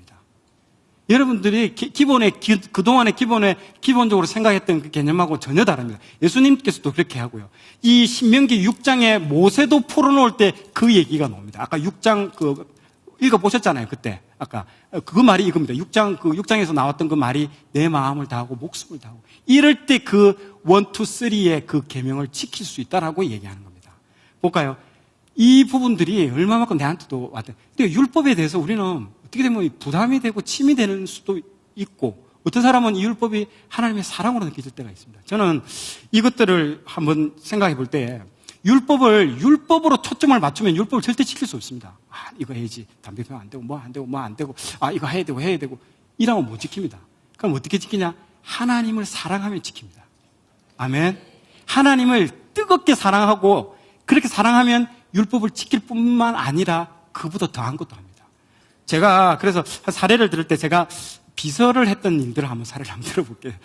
제가 처음에 입사할 때는요, 원래는 교육 담당자로 들어갔습니다. 이런 교육이나 이런 거 하면서 제 재능하고 맞는 일들을 했는데, 근데 갑자기 며칠 지나자마자 회장님께서 우리 사수가 실수를 해가지고 갑자기 해외로 발령 나버려가지고요. 저보고 너 오늘부터 비서실장이라고 얘기하시더라고요. 2달 만에 대리가 아무도 모른대. 그래서 제가 옐로거든요. 완전히 이기주의적이고, 제 아내가 잘 압니다. 제가 얼마나 이기주의자인지. 완전히 내밖에 모르고. 그런데 하나님이 이런 사람을 처음에 우리 교회 왔을 때 회개를 시키는데 딱 그 회개를 시키시더라고요. 하나님이. 너가 얼마나만큼 이기주의고 개인적인지 하나님 다 보여주시더라고요. 근데 이런 사람을 하나님께서 어떻게 훈련시킬까요? 섬기는 일로 보내십니다. 그래서 처음에는 교육 얼마나 재밌게 잘합니까? 그 일 딱 막아버립니다. 안 시키고, 너 오늘부터 인사팀장, 그리고 비서실장이다. 옛날에 텔레비 보니까 비서실장 멋있게 보이더라고요. 다 거짓말입니다. 얼마나 힘든지 몰라요. 얼마나 드러나지는 않고, 마음 졸이고, 질문하면 답변 못하면 정정건강하고, 공부해가지고, 예상 질문 뽑아가지고, 공부하고 안 하면 그거 말도 못합니다. 비서를 해보니까요, 섬긴다는 이 일이 얼마나 큰지 내가 깨닫게 됐습니다. 그래서 처음에 비서를 했는데, 일주일인가 2주 뒤에 지났는데, 회장님이 딱 나오시더니, 이제 출장을 가셨어요. 그래서 문을 열고 나와가지고 가방을 딱 2개를 내려놓으시더라고요. 그럼 당연히 가방 잡아야 되잖아요. 나는 가방 보고 회장님 보고, 가방 보고 회장님 보고, 이렇게. 그때 표정이 뭐 어쩌라고 이런 표정이. 그래 좀 이따 회장님이 가방을 다시 들더니 저는 문을 열어드리고 나가셨어요. 이게 말도 안 되는 일이잖아요. 완전, 이게 내가 습성이 그거잖아요. 그렇게만 내가 살아왔으니까. 내가 완전 개인주의. 그리고 2주 뒤, 또 한 달 뒤에 기사가 뭐 바이오 와가지고 이렇게 나갔어요. 그래서 택시를 어쩔 수 없이 타요. 비가 억수같이 쏟아지는 날이었어요. 그래서 저도 이제 우산 들고 나갔어요. 그 회장님이 이제 자꾸 이게 안 오니까 내보고 들어가라고 그러더라고요. 아, 이때는 쏘면 안 돼. 해가지고 딱 이렇게 있었어요. 두 번째도 들어가라 하더라고요. 안 돼. 세 번째도 하니까, 진짜갑다. 더 가라는 거. 진짜갑다 해가지고, 또 우산도 있겠다 하니까, 뭐, 별 문제도 없겠지 하고 들어갔어요. 들어가서 올라가 보니까 이사님한테 막 조인트 까이고, 가서 내 3층에서 보니까 알겠더라고. 왜 들어가면 안 되는지. 택시가 와서 택시 문을 열고, 이 우산을 딱 접으니까 비를 억수같이 맞으시더라고요. 원래는 들어가기 전에 그렇게 우산을 씌우고 머리 이렇게 안 부딪히게끔 이렇게 하고, 맞죠? 우산 끝에까지 씌우고 문을 닫고 하는 게 이게 기본적인 게 비서의 역할이잖아요. 맞죠? 아무런 개념이 없었어요, 제가 진짜. 그래, 그다음부터는요, 비서로서 내가 뭘 해야 되냐? 율법이죠, 이게. 1번, 뭐 하고 2번, 뭐 3번, 따라라 했는데, 그리고 하루 지나면 또 빠뜨린 게 많아. 너무 힘들더라고요. 이게 막 너무너무 힘들고 이런데, 어느 날 책을 봤는데, 그 책에 이러더라고요. 까다로운 상사를 당신 아버지라 여기시오. 딱 이 책이 제목이 나오더라고요. 이거 봤는데요. 와, 이거 진짜 놀라운 말이더라고요. 그래서 내가 원래 이제 그때 아시는 분 알겠지만 내 편모 어릴 때부터 이제 아버님이 없이 이제 저는 평생을 자랐는데 잘 됐다 싶은 거예요. 안 그래도 아버지도 없는데 그냥 회장님을 아버지로 내 생각해 보겠다 해가지고 결제 받으러 갈 때마다 당신은 내 아버지요 마음속으로. 그리고 홍길동처럼 아버지를 아버지라 부르지 못하고 호부호영을 허라노라 말해주시오. 그러면서 막 이렇게 한 번씩 그리고 막 얘기하다가 뭐 회장님을 또 목사님이라고 얘기했다가 막 헷갈려. 목사님은 또 회장님이라 얘기했다가 뭐 그렇게 막 했어요. 그래서 그런데 하고 이렇게 했는데 또 그 다음날 회장님한테 야단 들으면 아버지는 또 무슨 아버지야 참 확 짜증이 나고 이러더라고요. 막 그런데 한 2주 정도 지났는데 회의를 하고 있었어요. 우리 다 기획조정실에서 6명이 앉아가지고 회장님인데 그날도 회장님이 막 입에 뭐 거품 뿜으시고 막 애가 터지게 회사를 한번 살려보시겠다고 이렇게 70 넘으신 노인이 막 이렇게 하는데 전부 앉아있는 표정들은 무표정한 표정 있잖아요. 그거 다 앉아요. 당신은 뜯어서 나는 덮겠어. 막 이런 식으로. 그런데 그때 오늘 큐티 말씀처럼 이게 내 몸 안에 있는 건지 내 몸 밖에 있는 건지 모르겠지만 이게 뭔가 내 영인 같은데 그 상황이 싹 이게 스캔이 되는 거예요. 그리고 내 모습도 보이는 거예요. 그리고 나도 무기력하게 앉아있고 무표정하게 앉아있고 하는데 그 회장님의 애타는 그 느낌 있잖아요. 그러면서 저 노인네가 저렇게 회사 살리겠다고 하는데 근데 그때 그 극렬한 마음이 내 가운데 확 들어오더라고요. 그 회의 시간에. 그러면서 그날부터 아버지가 싹 들어오더라고요. 아버지라는 마음이 영으로 싹 들어오더라고요. 그러니까 놀라운 일이 일어나더라고요. 그다음부터는요, 뭐 해야 되겠다, 뭐 해야겠다, 율법에 뭐 조항 하듯이, 무슨 아버지라고 생각하니까요, 모든 게 하나 더 해드려야 되겠다는 생각이 들어요. 뭐든지 가서 뭐 챙겨드려야 되고, 예전에는 요거만 하면 되는데, 그거부터 하는 거예요. 그리고 막 예전에는 막 이유 없이 막 나무랄 때도, 또 히스테리 이래 했는데, 예전에는 지금은, 회장님 마음이 좀 뭔가 안 좋으신 게 있는가 보다라고 마음이 바뀌더라고요. 그러면서 택도 아닌 일을 시킬 때도 회장님이 나를 크게 쓰시려고 이렇게 훈련을 시키는가 보다. 진짜 그렇게 마음이 들고 완전히 이게 다 바뀌더라고. 내 마음 안에서 혁명이 일어나더라고. 그러면서 막 메일도 쓰고 그러고 난 뒤에 한 7년이 지났어요. 5년, 7년 지나니까요. 내 눈이 어떻게 바뀔까요? 완전 언어의 눈으로 바뀝니다. 내가 사상의 눈이 되는 거예요. 모든 사물을 볼 때, 문제를 볼 때 사상의 눈으로 보고 판단하는 거예요. 그리고 다른 사람들이 얘기하는 거 애 같더라고요. 그 사람들이. 그리고 완전히 주인의식이 된 거죠. 최근에 어디 가서 강의하니까 대학생이 주인의식이 뭐냐 하니까 주인을 의식하면서 일하는 겁니다. 주인의 눈으로, 주인의 관점으로 보는 거잖아요. 그래서 삼성에서는 비서를 갖다가 계열사 사장으로 보내는 게 뭡니까? 회장이 안 가더라도 내하고 똑같은 결정을 하는 사람이 비서라는 말이거든요. 그러니까 왜 비서를 하라는 걸 알겠더라고요. 그다음부터 내 인생이 다 바뀌었어요. 그리고 7년 동안 거기서 있으면서 하는데, 그리고 나중에 8월 달에 내가 명절에 집에 내려갔는데, 우리 동기들, 내가 나이 또래 동기들 만났는데, 걔들 뭐 월급 작다고 얘기하고 막 투덜투덜 대는 걸 보니까 애기처럼 보이는 거예요. 완전히 레벨과 클래스가 차이가 확 나버리더라고요. 진짜로. 내가 그걸 느꼈어요. 그래서 갔다 와서 회장님께 메일을 썼어요. 회장님, 참 곁에서 부족한 저를 곁에 두고 참 써주셔서 감사하다고 많이 배웠고 성장했습니다. 이번에 갔다 왔는데 우리 고향에 가서 친구들을 만났는데 내가 참 성장했다라는 것들을 내가 느꼈습니다 하고 감사의 메일을 썼어요. 써보니까 2주 뒤에 차장으로 승진됐습니다. 승진 타이밍도 아닌데 그게 얼마나 그리고 온 임원들한테 자랑하고 그랬다고 그러더라고요. 그런 얘기들을. 그러니까 아버지가 되니까 되네. 그리고 예전에는 막 쓴소리도 막 하는 거야. 회장님 이거 하면 안 된다고. 그럼 회장님 노래 보더라고. 그러더니 이해하더라고요. 그게 막 싫어서 얘기하는 사람하고 사랑으로 얘기하는 사람은 다릅니다. 압니다. 그 사람도. 그게 율법이다. 내가 왜 이걸 얘기하냐면요. 십계명에서 율법으로 접근하면 절대로 율법 못 지킵니다. 그러나 내가 하나님을 사랑하는 마음으로 접근하면요. 율법보다 더한 것도 합니다. 내가 이걸 경험하면서, 비서를 경험하면서 아버지라고 생각하면서 정말 아버지라고 느끼지더라고요. 정말. 그러면서 회장님도 너무너무 좋아하는 부분들이 많아요. 그게 이 비서와 율법에 내가 얘기하고자 하는 겁니다. 십계명을 통해서 여러분들이 사랑에 초점을 맞추십시오. 자꾸 문제에 초점 맞추면 문제 못 풉니다. 문제를 해결하실 그 하나님의 초점을 맞추십시오. 문제가 풀립니다. 아멘. 율법도 그렇게 합니다. 그래서 제가 한번 영상 한번 이렇게 보시죠. 제가 이 그림을 참 좋아합니다. 이게 사랑에 대한 그림인데 렘브란트의 그 유작입니다. 마지막 이 그림을 그리고 죽었는데요. 렘브란트 돌아온 탕자 그림입니다. 이 사람은 빛의 화가입니다. 하나님이 역사하는 데는 강렬한 빛을 보여줍니다. 그리고 그것을 하지 못하게 뒤에 보세요. 어둠의 세력들이 쫙 깔리고 있잖아요. 이게 돌아온 그 아버지인데요. 여러분들 그림, 저는 예술적인 그런 부분을 하나님 많이 주셨는데 한번 볼까요? 이 눈을 한번 보십시오. 그 아버지의 눈이요. 아들이 돌아올 때까지 기다리기 위해서 눈이 짓물러 버렸어요. 눈 보세요. 눈이 짓물러가지고 매일매일 눈으로 아들이 돌아가기까지 기다리는 눈이에요. 그리고 손 한번 보세요. 손을 가만히 보고 있으면요. 손이 달라요, 두 개가. 남양특집이 무서운 게 아니에요. 두 개의 손이 다릅니다. 하나의 손은요, 굵고 아버지 같은 손이고요. 하나는 엄마의 손이에요. 가늘다는 손이에요. 아버지 손은요, 등만 이렇게 쓰다듬어 주고 있어요. 그리고 엄마 손은요, 다시는 나가지 말라고 당기고 있는 거예요. 나는 그렇게 봅니다. 다시는 나가지 말라고. 그 두 개의 손이 교차되면서 말해주고 있잖아요. 이 아버지의 마음을 보여주는 겁니다, 이게. 그리고 보세요. 이 아들이, 집 나간 아들이, 이 보세요. 누더기 옷에 너덜너덜한 그 샌들 보세요. 그리고 상처투성이의 그 왼발을 보십시오. 얼마나 고생했는가에 대한. 그러나 이 아들이 이 아버지 품 안에서 안식을 취하는 모습을 보십시오. 보는데 이 그림 하나에 눈물이 막 쏟아지다. 저는 이 그림을 한 번씩 한 30분 동안 가만히 볼 때도 있어요. 가만히 보고 있습니다. 그러나 그 옆에 있는 율법주의 그 아들 보세요. 첫째 아들 보세요. 좋은 옷에, 좋은 모자에 율법은 나 다 지키고 있습니다. 율법 다 지키고 있거든요. 굳은 표정의 첫째 아들 보세요.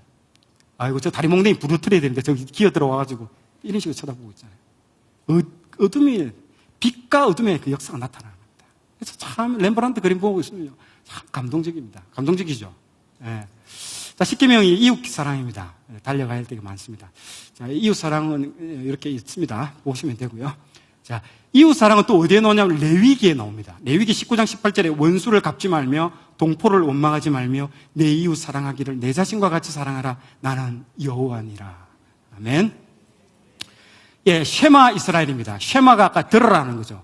이스라엘아 들으라. 우리 하나님 여호와는 오직 유일한 여호와시니 너는 마음을 다하고 뜻을 다하고 힘을 다하여 내 하나님 여호와를 사랑하라. 오늘 내가 내게 명하는 이 말씀을 너는 마음에 새기고 쭉 끝에 보세요. 또 그것을 내 손목에 메어 기호를 삼으며 내 미간에 붙여 표로 삼고 또 내 집 문설주와 바깥문에 기록할지니라. 아멘. 자, 보십시오. 신명기 6장 4절에 나오는 거. 이스라엘아 들어라. 우리 하나님 여호와는 오직 유일한 여호와시니. 이걸 우리 한번 실습을 한번 해보도록 하겠습니다. 배워보도록 하겠습니다. 이걸 우리가 암송은 한국말은 엄청나게 암송하기 어려워요. 의, 은, 는 이렇게 조사해서 다 틀려. 그래도 당신 틀렸어요. 이렇게 체크하는데요. 우리 여기 히브리어는요 암송하기 너무 좋아요. 이 말을 아도나이 엘로헤누 아도나이 에하드 이렇게 네 마디면 끝납니다. 자, 옆 사람하고 한번 해볼까요? 여기서 맨 마지막 에하드는요 약간 이 프랑스 발음처럼 이렇게 끌어오르는 소리를 해야 됩니다. 잘못하면 가래가 나올 수 있습니다. 에하드 이렇게 돼야 되는데 아도나이고 누는 우리라는 뜻이거든요. 누는 우리라는 뜻이에요. 아도나이는 여호와. 옆 사람하고 한번 같이 해볼까요? 아도나이. 이렇게 했어야 돼요. 처음에는 샬롬 하고요. 쉐마, 들어라. 샬롬, 평안하세요. 들으세요. 쉐마 아도나이 엘로헤누 아도나이 에할. 자, 여러분 시작 한번 해보겠습니다.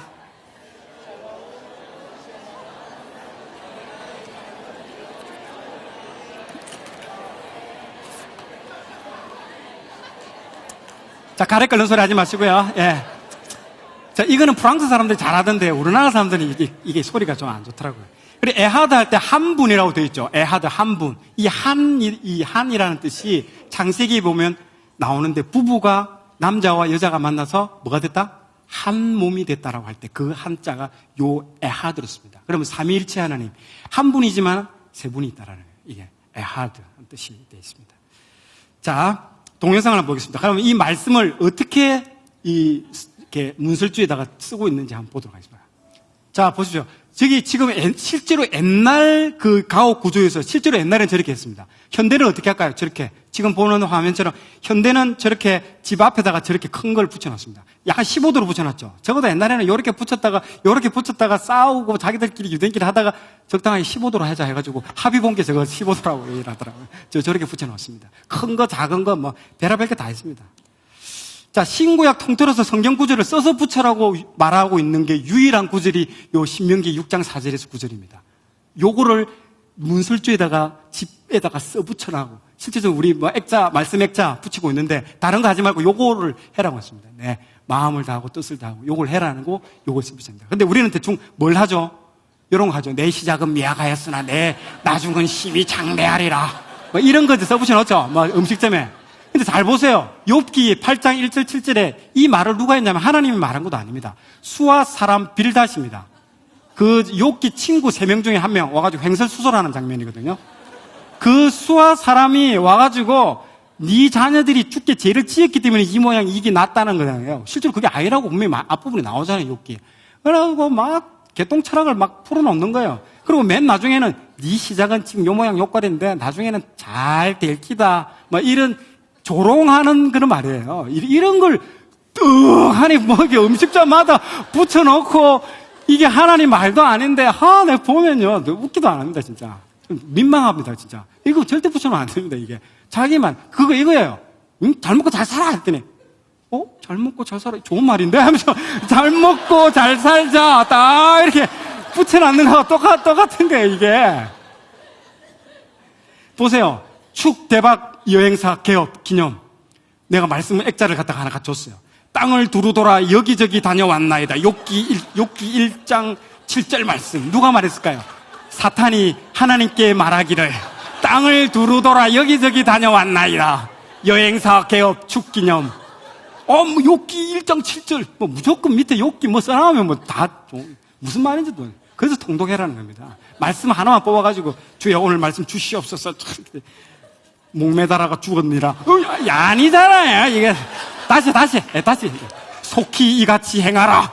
아이 왜 이래요? 마지막 참 3번 했더니 왜 머뭇머뭇거리느냐. 이런 게 많기 때문에 절대 그렇게 하면 안 됩니다. 진짜 통독을 해야 됩니다. 전부 다 읽어야 이게 앞뒤 문맥도 알게 되고 하는 겁니다. 자, 빨리 넘어가야 됩니다.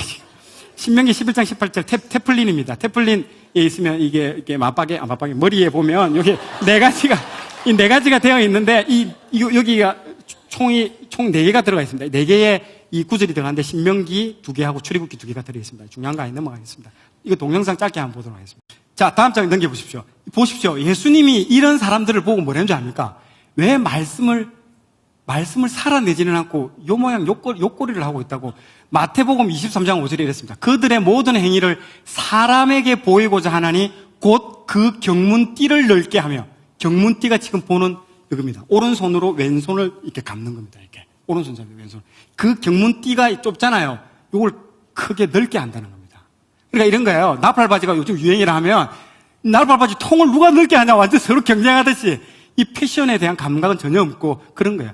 이걸 누가 더 넓게 하냐 이걸 말씀을 지킬 생각은 안 하고 이 말씀대로 내가 살아내려고 하는 마음은 전혀 없고 요거 어떻게 더 크게 내가 더 넓다 이렇게 보여줍니다. 그리고 또 보세요.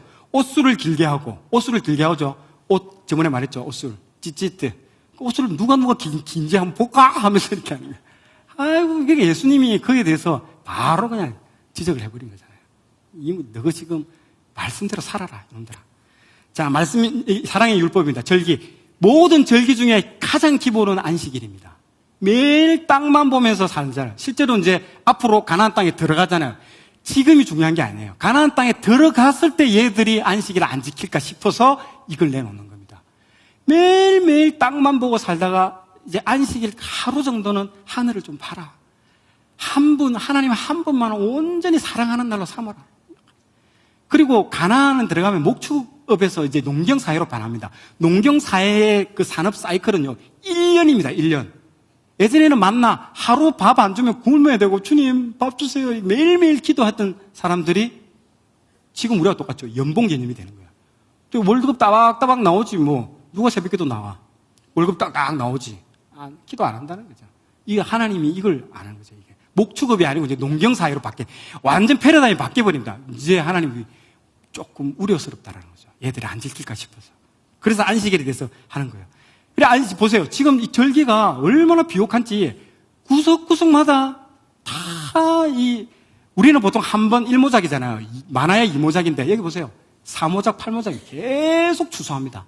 추수 때가 계속해서 포도 추수하고, 석류 추수하고, 감남 추수하고, 무화과 추수하고, 밀과 보루 추수하고. 그러니까 축복, 젖과 꿀이 흐르는 땅이라. 정말로 그렇습니다. 대신에 하나님 뭘로 통제할까요? 비로 통제합니다. 비로. 비 안 오면 완전히 메마른 땅이 되어버립니다. 그래서 축복이 뭐냐? 이른 비와 늦은 비를. 비 안 주면 죽는 겁니다. 비 주면 완전히 목토지로 변하는 거예요. 비가 안 오면 완전 광야입니다. 사막입니다. 이스라엘이 그렇습니다. 하나님을 의지할 수밖에 없게끔. 하나님은 비로서 모두 비 하나로 지고 땡기고 다 합니다. 자, 보세요. 이게 나오죠. 이렇게 모두 된다니 넘어가도록 하겠습니다. 3대 절기가 나오는데요. 앞에 우리가 레위기 때는 제사가 6월절, 7.7절, 초막절을 3개는 반드시 지키라고 되어 있습니다. 왜냐? 좀 한 번 정도는 모여라, 이놈들아. 안 모이니까 성회로 모여서 말씀 읽고 하나님을 한번 생각해라는 거예요. 그리고 이 절기 끝에는 나눔이 나옵니다. 그래서 레위기 때는 번제하고 속죄제가 했고, 민수기 때는 뭐가 나왔죠? 속건제 했잖아요. 지난번에 속건제가 했었고, 여기에는 뭐가 나오냐? 화목제가 나옵니다. 꼭 절기 끝에는 나눔이 나옵니다. 그래서 화목제의 의무사항은요, 제물을 당일에 다 먹으라고 하나님이 되어 있습니다. 이게 재밌는 겁니다. 제물을 왜 그 당일에 다 먹으라고 했을까요? 자, 보세요. 내장은 다, 화목제를 저번에 배웠다시피 내장은 다 태워버립니다. 하나님께 바치고 가슴과 오른쪽 뒷다리는 제사장한테 줍니다. 그러면요, 소 한 마리를 잡으면요, 무게가 700kg가 나옵니다. 그리고 가슴하고 내장하고 뒷다리 떼면 한 350kg이 되거든요. 그러면 이게 우리로 치면 500건 정도가 됩니다. 조이미트 사장님한테 이거 한번 확정을 받아야 되는데 바빠가지고 500건이 되는데, 요거를 아침에 제사를 지내면 한 오후 정도 되면요, 해질녘이 되면 그날이 끝나는 겁니다. 아시죠? 유대인의 안식일은 해가 치면 일몰이 되면 끝이에요. 그날이 끝나는 날이에요. 그러면 남은 시간은 3시간 내지는 4시간밖에 없어요. 그 500건을 3시간 내내 먹어치우라는 겁니다. 배 터져 죽든지. 그런 말은 뭐냐면요, 혼자 못 먹는다는 겁니다. 같이 먹으라는 거예요. 같이 먹을 때 내하고 코드 맞는 사람만 먹으면 다 먹을 수 있을까요? 못 먹습니다. 어마어마하게 많습니다. 절대로 혼자 먹어요. 그러면 내가 미워하는 사람, 꼴보기 싫은 사람 다 초대해야 됩니다. 예복에 내 위해서 좀 제발 먹어주게나. 제발 나를 위해서 좀 먹어주게나. 진짜 그 사람한테 가서 그런 얘기 해야 돼요. 왜 그러냐면 그날 안 먹고 넘어가 보면 그 죄가 되는 거예요. 제사에 대해서는 철두철미하게 지키잖아요. 하나님이 제도적 장치를 한 겁니다. 왜? 자료 한번 보십시오. 미워하는 사람도 함께 식탁에 초대하려고 말하는 겁니다. 그러면서 먹잖아요, 같이. 먹으면 저기서, 아유, 저 인간, 하면서 먹잖아요. 보면서 어떤 생각이 들겠습니까? 야, 하나님과 나와의 관계에 있어서 이 사람도 절대적으로 필요한 존재구나라는 것들을 깨닫게 되는 거죠. 그래서 화목제가 하나님이 드리라고 하는 겁니다. 화목제가 그만큼 중요한 겁니다. 속건제도 중요하지만 화목제도. 그래서 이 500건이라는 그 이유가 이게 나오는 겁니다. 다 못 먹습니다. 절대 다 못 먹습니다. 그리고 그 다음 날까지 넘기지 말라고. 그날 다 먹으라고 3시간 내에. 완전 파티가 벌어지는 겁니다. 그렇게 같이 먹으라는 거예요. 꼴 보기 싫어도. 주일날 여러분 보기 싫은 사람도 밑에 만나실에서 드시고 같이 푸셔야 됩니다. 그럼 풀 수밖에 없습니다. 그러면 다시 사랑하게 되고. 그래서 식탁 공동체라 하잖아요. 식탁을 통해서 화해가 다 일어납니다. 유명한 바베트의 만찬이라고 유명한 기독교 영화 있습니다. 그것도 식사를 하면서 모든 공동체가 화해가 다 일어납니다. 그 영화거든요. 예수님도 마지막에 만찬을 하잖아요. 자, 6월절은 누룩 제거 규정입니다. 6월절은요, 반드시 6월절 되기 며칠 전부터 이렇게 막 가구들을 옮겨가지고 막 누룩 같은 거 제거해가지고 이렇게 불에 태우고요. 식기라든지 다시 쓸 수 있는 것들은 삶아가지고 다시 사용하게끔 만들어 되어 있습니다. 이렇게 신명기 16장 4절에 되어 있습니다. 그래서 가구에 누룩이 묻어 있으면 아까 여쭤봤는데요. 가구에 누룩이 있으면 좀 부자들은 그 가구를 그냥 버려버립니다. 그럼 이제 우리 유학생들이 어메 좋은 거 들고 가는 거죠. 그래서 지금 6월절 정도 되면요, 온데 돌아다닙니다. 그 주워 가려고 좋은 거. 그렇게 한다고 그러더라고요. 물어봤습니다. 현지의 전문가한테. 사랑의 율법 두 번째입니다. 도피성입니다. 도피성을 민수기에도 언급하고 신명기에도 언급하고 여호수아에도 3번을 언급합니다. 참 3번은 중요한 거죠. 중요합니다. 피해 보복으로 공동체를 보호하기 위함입니다. 여기에 사례가 된 게 그겁니다. 삼림하러 가는데 도끼로 나무를 패는데, 이 신명기에 나옵니다. 이 사례가. 패는데 이 사람이 도끼 관리를 잘못해가지고 도끼 날하고 이 고리 부분이 헐렁헐렁 치다가 날아가가지고 옆에 사람을 쳐버려가지고 그 사람이 죽어버렸어요. 그럼 이 사람이 자기가 고의적으로 죽인 게 아니잖아요. 이게 과실치사거든. 내가 전혀 그런데 이 사람이 죽은 아들은 어떻게 할까요? 아버지 원수를 갚으리라 하면서 진짜로 그랬거든요. 이에는 이, 눈에는 눈. 옛날에 다 그랬어요. 쫓아오는 거예요. 죽으러 오는 거예요. 그때는 이제 그래 되면 죽이면 이 아들은 가만히 있을까요? 죽이고 전부 다 죽습니다. 그럼 하나님의 그 민족 몰살됩니다. 이걸 방지하기 위해서 하나님이 도피성을 만들어 놓은 겁니다. 보세요. 아들이 찾아왔죠 지금. 그렇게 하니까 그 있는 사람이 딱 못 들어오게 손을 딱 잡고 있잖아요. 그러면 그 뒷사람은 못 들어옵니다. 이 사람을 막아줍니다. 그럼 이 사람이 들어가서 뭘 하느냐 하면 물어봅니다. 정말로 그게 과실치사가 없는지, 네가 고의적으로 안 하는지. 만약에 고의가 있다면 내보냅니다. 내보내면 이 사람이 바깥에서 딱 칼 갈면서 기다리고 있죠. 죽는 겁니다. 그렇게 다 따집니다. 그리고 이 제사장이 죽을 때까지 도피성에서 머물 수 있습니다. 이게 그 도피성 제도입니다. 아주 하나님께서 아주 합리적으로 잘 만들어져 있습니다. 그런데요, 도피성을 읽어보면요, 지명이 나오는데 도통 몰라. 말씀만 보면 어디에 있고 이러는데, 이게 뭔지, 어디 있다, 있겠지, 이러는데요. 하나님에 대한 사랑이 안 느껴져요.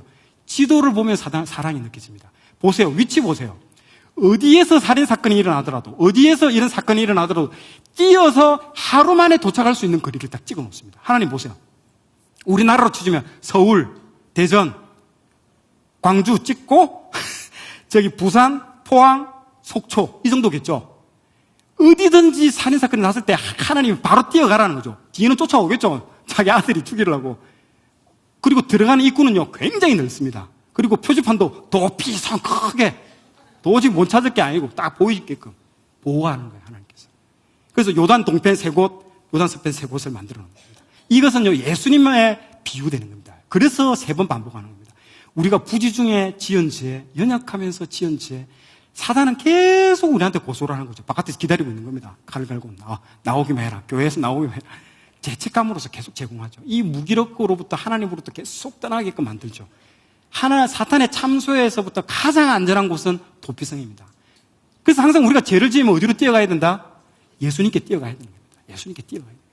그리고 체포로 뛰어가야 되는 거죠. 기도해야 되죠. 가장 안전한 도피성입니다. 그래서 이런 것들이 현재의 법률도 다 나옵니다. 여러분도 아시죠? 14세 미만의 아동이 누구 죽였다든지 하면 걔들은 형사 책임을 못 묻습니다. 이것들이 다 이 도피성하고 관련된 겁니다. 지금은 그 애들이 악용하잖아요. 알면서 요즘 사건들 많이 일어나잖아요. 그걸 14세를 10세로 낮춰야 된다. 그런 말 하는데 그 모든 현대의 제도들이요. 다 여기에 녹아다 내려야 됩니다. 보호하는 겁니다. 그 애는 잘못했지만 부모가 배상하고 책임을 지고 그 애는 부모 뒤에 숨기는 겁니다. 부지 중에 얘는 아직 똥오줌을 못 가리기 때문에 분간을 못 하는 중에 죄를 지었기 때문에 얘를 도피성 가운데 보호하자는 겁니다. 이게 현대적 의미로 다 있습니다. 3번째 전당법입니다. 전당법도 과부의 옷 전당을 하지 못하게끔 금지하고요. 맷돌을 못 가지게끔 합니다. 맷돌 하면 이거 먹고 살아야 되는데 안 됩니다. 그리고 그 맷돌 다음에 뭐냐면 맷돌 윗짝도 안 된다고 되어 있습니다. 맷돌이 2개를 돌려야 되는데 하나가 세워버리면 못하는 거잖아요. 재밌습니다. 그래서 율법인데 읽어보면 따분하다 생각하는데 이런 문화를 알고 읽어보면요 진짜 재밌습니다. 그리고 그 율법 하나하나에 하나님이 얼마나 이 사람들을 사랑하고 그게 이 법에 녹아져 내려 있습니다. 여러분들 뭐 헌법 이런 거 보고 재밌다 눈물 흘리고 이러면 저 사람 돌았나 이런 생각할 거 아닙니까? 근데 우리는 그럴 수 있습니다. 그래서 제가 설명해 드린 거잖아요. 하나하나 다 놓으면. 그리고 가난한 자 같은 경우에는요 옷을 전당 잡으면 전당 잡은 사람이 나중에 일몰이 되면 옷을 갖다 줘야 됩니다. 죽기 때문에. 그리고 아침에 가서 다시 전당 가져오는 겁니다. 이게 하나님이 그리고 해라고 되어 있습니다. 얼마나 하나님의 사랑이 넘쳐납니까 이게. 또 볼까요? 군 면제도 있습니다. 전쟁 나갈 때 누구는 군 면제시켜라. 3대 희락이 있는데요. 이스라엘에 첫 열매를 따는 기쁨, 집을 짓고 낙성식을 하는 기쁨, 세 번째 결혼식의 기쁨. 이 세 가지에 해당되는 사람은 군 면제. 전쟁이 나도 소집 안 하겠다는 거죠. 전쟁 나도 이 세 가지의 기쁨은 나는 빼앗고 싶지 않다. 또 재미있는 것이 지붕율법입니다. 우리 이번에 말씀 있었죠. 지붕을 뚫고 4명의 친구들이 내렸다는 거. 신약에 나오잖아요. 요게 신명기에 22장 8절에 지붕율법이 나옵니다. 지붕에서 여러분들이 문화를 알아야 되는데 이스라엘은 문화는요. 지붕에서 생활을 많이 합니다. 사다리가 있죠. 지붕에 올라가는. 딱 일몰이 되면 하루 종일 햇빛을 받았기 때문에 따뜻하게 데워진 상태입니다. 온돌방 같아요. 그럼 거기서 누워서 하루 종일 이런저런 얘기하면서 완전 사랑방 같은 그런 곳이 여기입니다. 그러다 보니까 잠이 들까요? 안 들까요? 잠들어요. 그리고 잠이 들면 굴러떨어지면 어떻게 될까요? 다쳐요. 죽을 수도 있어요. 그렇기 때문에 어떻게 했다고요? 지붕에 난간을 만들어라 라고 되어 있습니다. 그래서 가옥 구조가 저렇게 난간이 되어 있잖아요. 이렇게 사람이 자는 사람 한 명 있죠. 보시오. 자는 사람 한 명 있잖아요. 그 자더라도 안 떨어지게끔. 그래서 지붕 난간을 만드는 게 이 지붕율법입니다. 하나님이 그 사랑이 있다는 거예요. 난간 하나에도 사랑이 있다는 걸 말해주는 겁니다. 그리고 이 지붕이 의미하는 바가 문화가 굉장히 중요합니다. 그래서 신약에 저 지붕을 뚫고 하는 이 사례들이 나오는 겁니다. 자, 6번째 이자율법입니다. 23장 19절에 내가 형제에게 돈을 구워주거든 이자 받지 말라는 거예요. 식물의 이자를 낼 만한 모든 것의 이자를 받지 말지니라. 자, 이 이자율법을 통해서 왜 유대인들이 이렇게 금융에서 최강자가 됐을까를 알 수 있어야 됩니다. 이게 왜? 앞에 말씀하고는 전혀 지금 배치되잖아요. 이자 받지 말라는데 어떻게 금융을 할 수 있냐? 궁금하시죠? 이게 보세요. 부시 정부, 오바마 정부, 모든 정부의 재무장관은 전부 유대인입니다. 그리고 전 세계 경제 대통령, FRB, 앨런 그린스펀, 폴 포커, 벤 베넌킹 전부 유대인입니다. 유대인들이 경제를 다 장악하고 있습니다. 보세요, 이 사람들. 이제 신약과 관련된 율법 이야기를 하겠습니다. 제가 다 카테고리를 만들었습니다. 이게 왜냐하면 신명기를 읽어보면 막 뒤죽박죽으로 되어 있습니다. 이것들을 다 다 시켜가지고요. 다 카테고리화 다 시켰습니다, 제가. 그래서 지금 여러분들이 보시기에 재밌게 지금 보이는 건데 저는 엄청 고생했습니다. 신약과 관련된 율법 이야기를 한번 보도록 하겠습니다. 신명기 21장 23절에 나무에 달린 자는 하나님께 저주를 받았음이니라. 이 구절 때문에 유대인들은 아직도 예수님을 메시아로 인정하지 않습니다. 나무에 달려가지고 죽은 사람이 저주를 받은 사람인데 어떻게 우리의 메시아가 될 수 있냐? 우리는 다 이해하죠. 당연히 우리의 모든 죄를 담당하시기 위해서 스스로 저주를 받으신 거잖아요. 당연한 거죠, 그거는. 근데 유대인들은 아직도 그거 모르는 겁니다. 자, 신약과 관련된 율법 이야기 두 번째입니다. 태형제도입니다. 악인에게 태형이 합당하면 재판장은 그를 엎드리게 하고 그 앞에서 그의 죄에 따라 수를 맞추어 때리게 하라. 40대까지는 때리려니와 그것을 넘어가지 못할지니 만일 그것을 넘겨 매를 지나치게 때리면 내가 내 형제를 경히 여기는 것이 될까 하노라. 이 말이 뭐냐면 40대를 넘게 때리면 어떻게 될까요? 죽습니다. 절대 못 때리게 합니다. 그래서 이 율법 이야기 사도 바울이 나중에 나오죠. 이게 고린도후서 11장 24절에 태형을 맞았다고 나옵니다. 40에 한 개 감한 매를 맞았다고 나오잖아요. 그게 이 신명기에 나오는 딱 한 대. 왜냐면 40대 맞으면 죽으니까. 죽기 직전까지 맞았던 겁니다. 죽기 직전까지. 얼마나 딱 40대 맞으면 거의 죽습니다. 딱 죽습니다. 못 때리게 합니다. 율법에도 지금 정해져 있습니다. 그만큼. 자, 슬픈 사랑의 율법 이야기입니다. 정말 보시면 이제 왕의 규례입니다. 신명기 17장 14절에서 20절까지인데요. 왕정 제도에 대한 예언적 규례입니다. 지금 왕이 있을까요? 없을까요? 없어요. 그리고 사사시대까지도 왕이 없어요. 그 이후에 사울이 왕이 첫 번째 등장합니다. 지금 있을 당시에는 왕이라는 개념이 없는 세대입니다. 그런데 신명기에 이 왕에 대한 규례가 예언적으로 지금 율법이 나옵니다. 참 신기합니다. 왜 이걸 썼을까? 왕에 대한 율법을 주시는데요, 하나님께서 정말 주기 싫은 마음이 느껴집니다.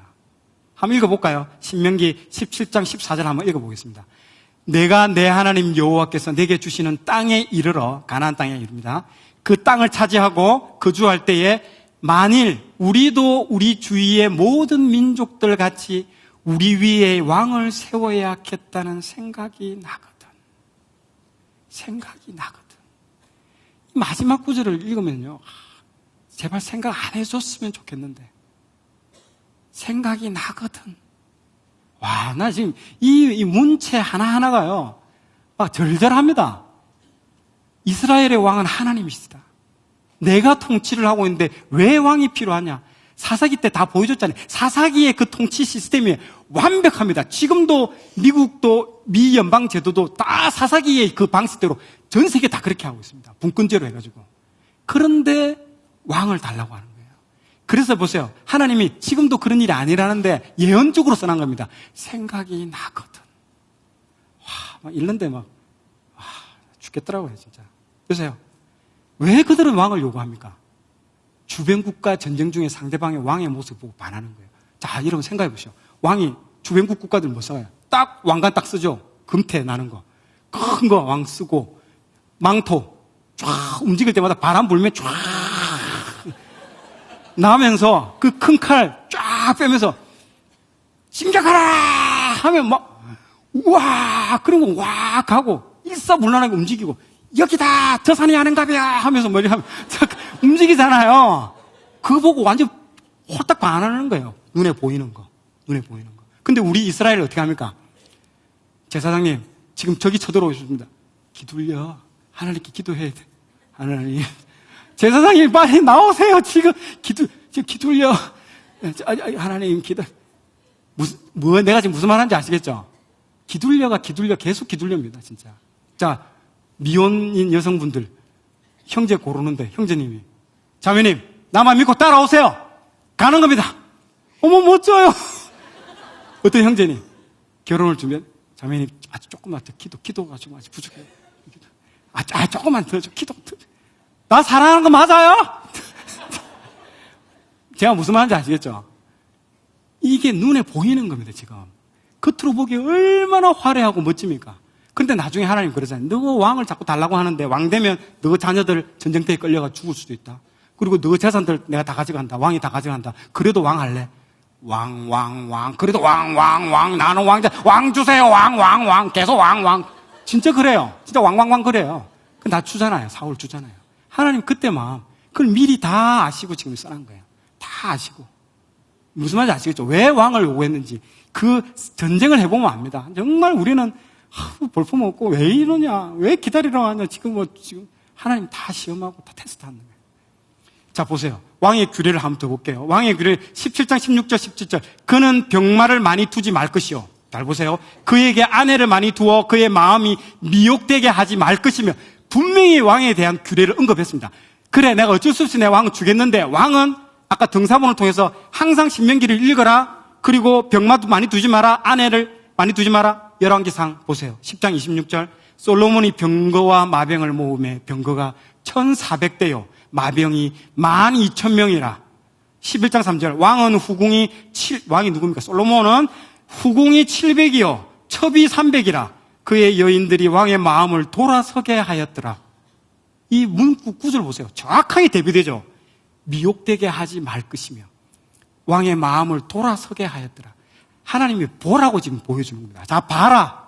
이게 따로 떨어져 있으니까 분간이 안 가니. 내가 보세요. 딱 떼가지고 딱 비교해서 내가 보여주는 거 보십시오. 봐라.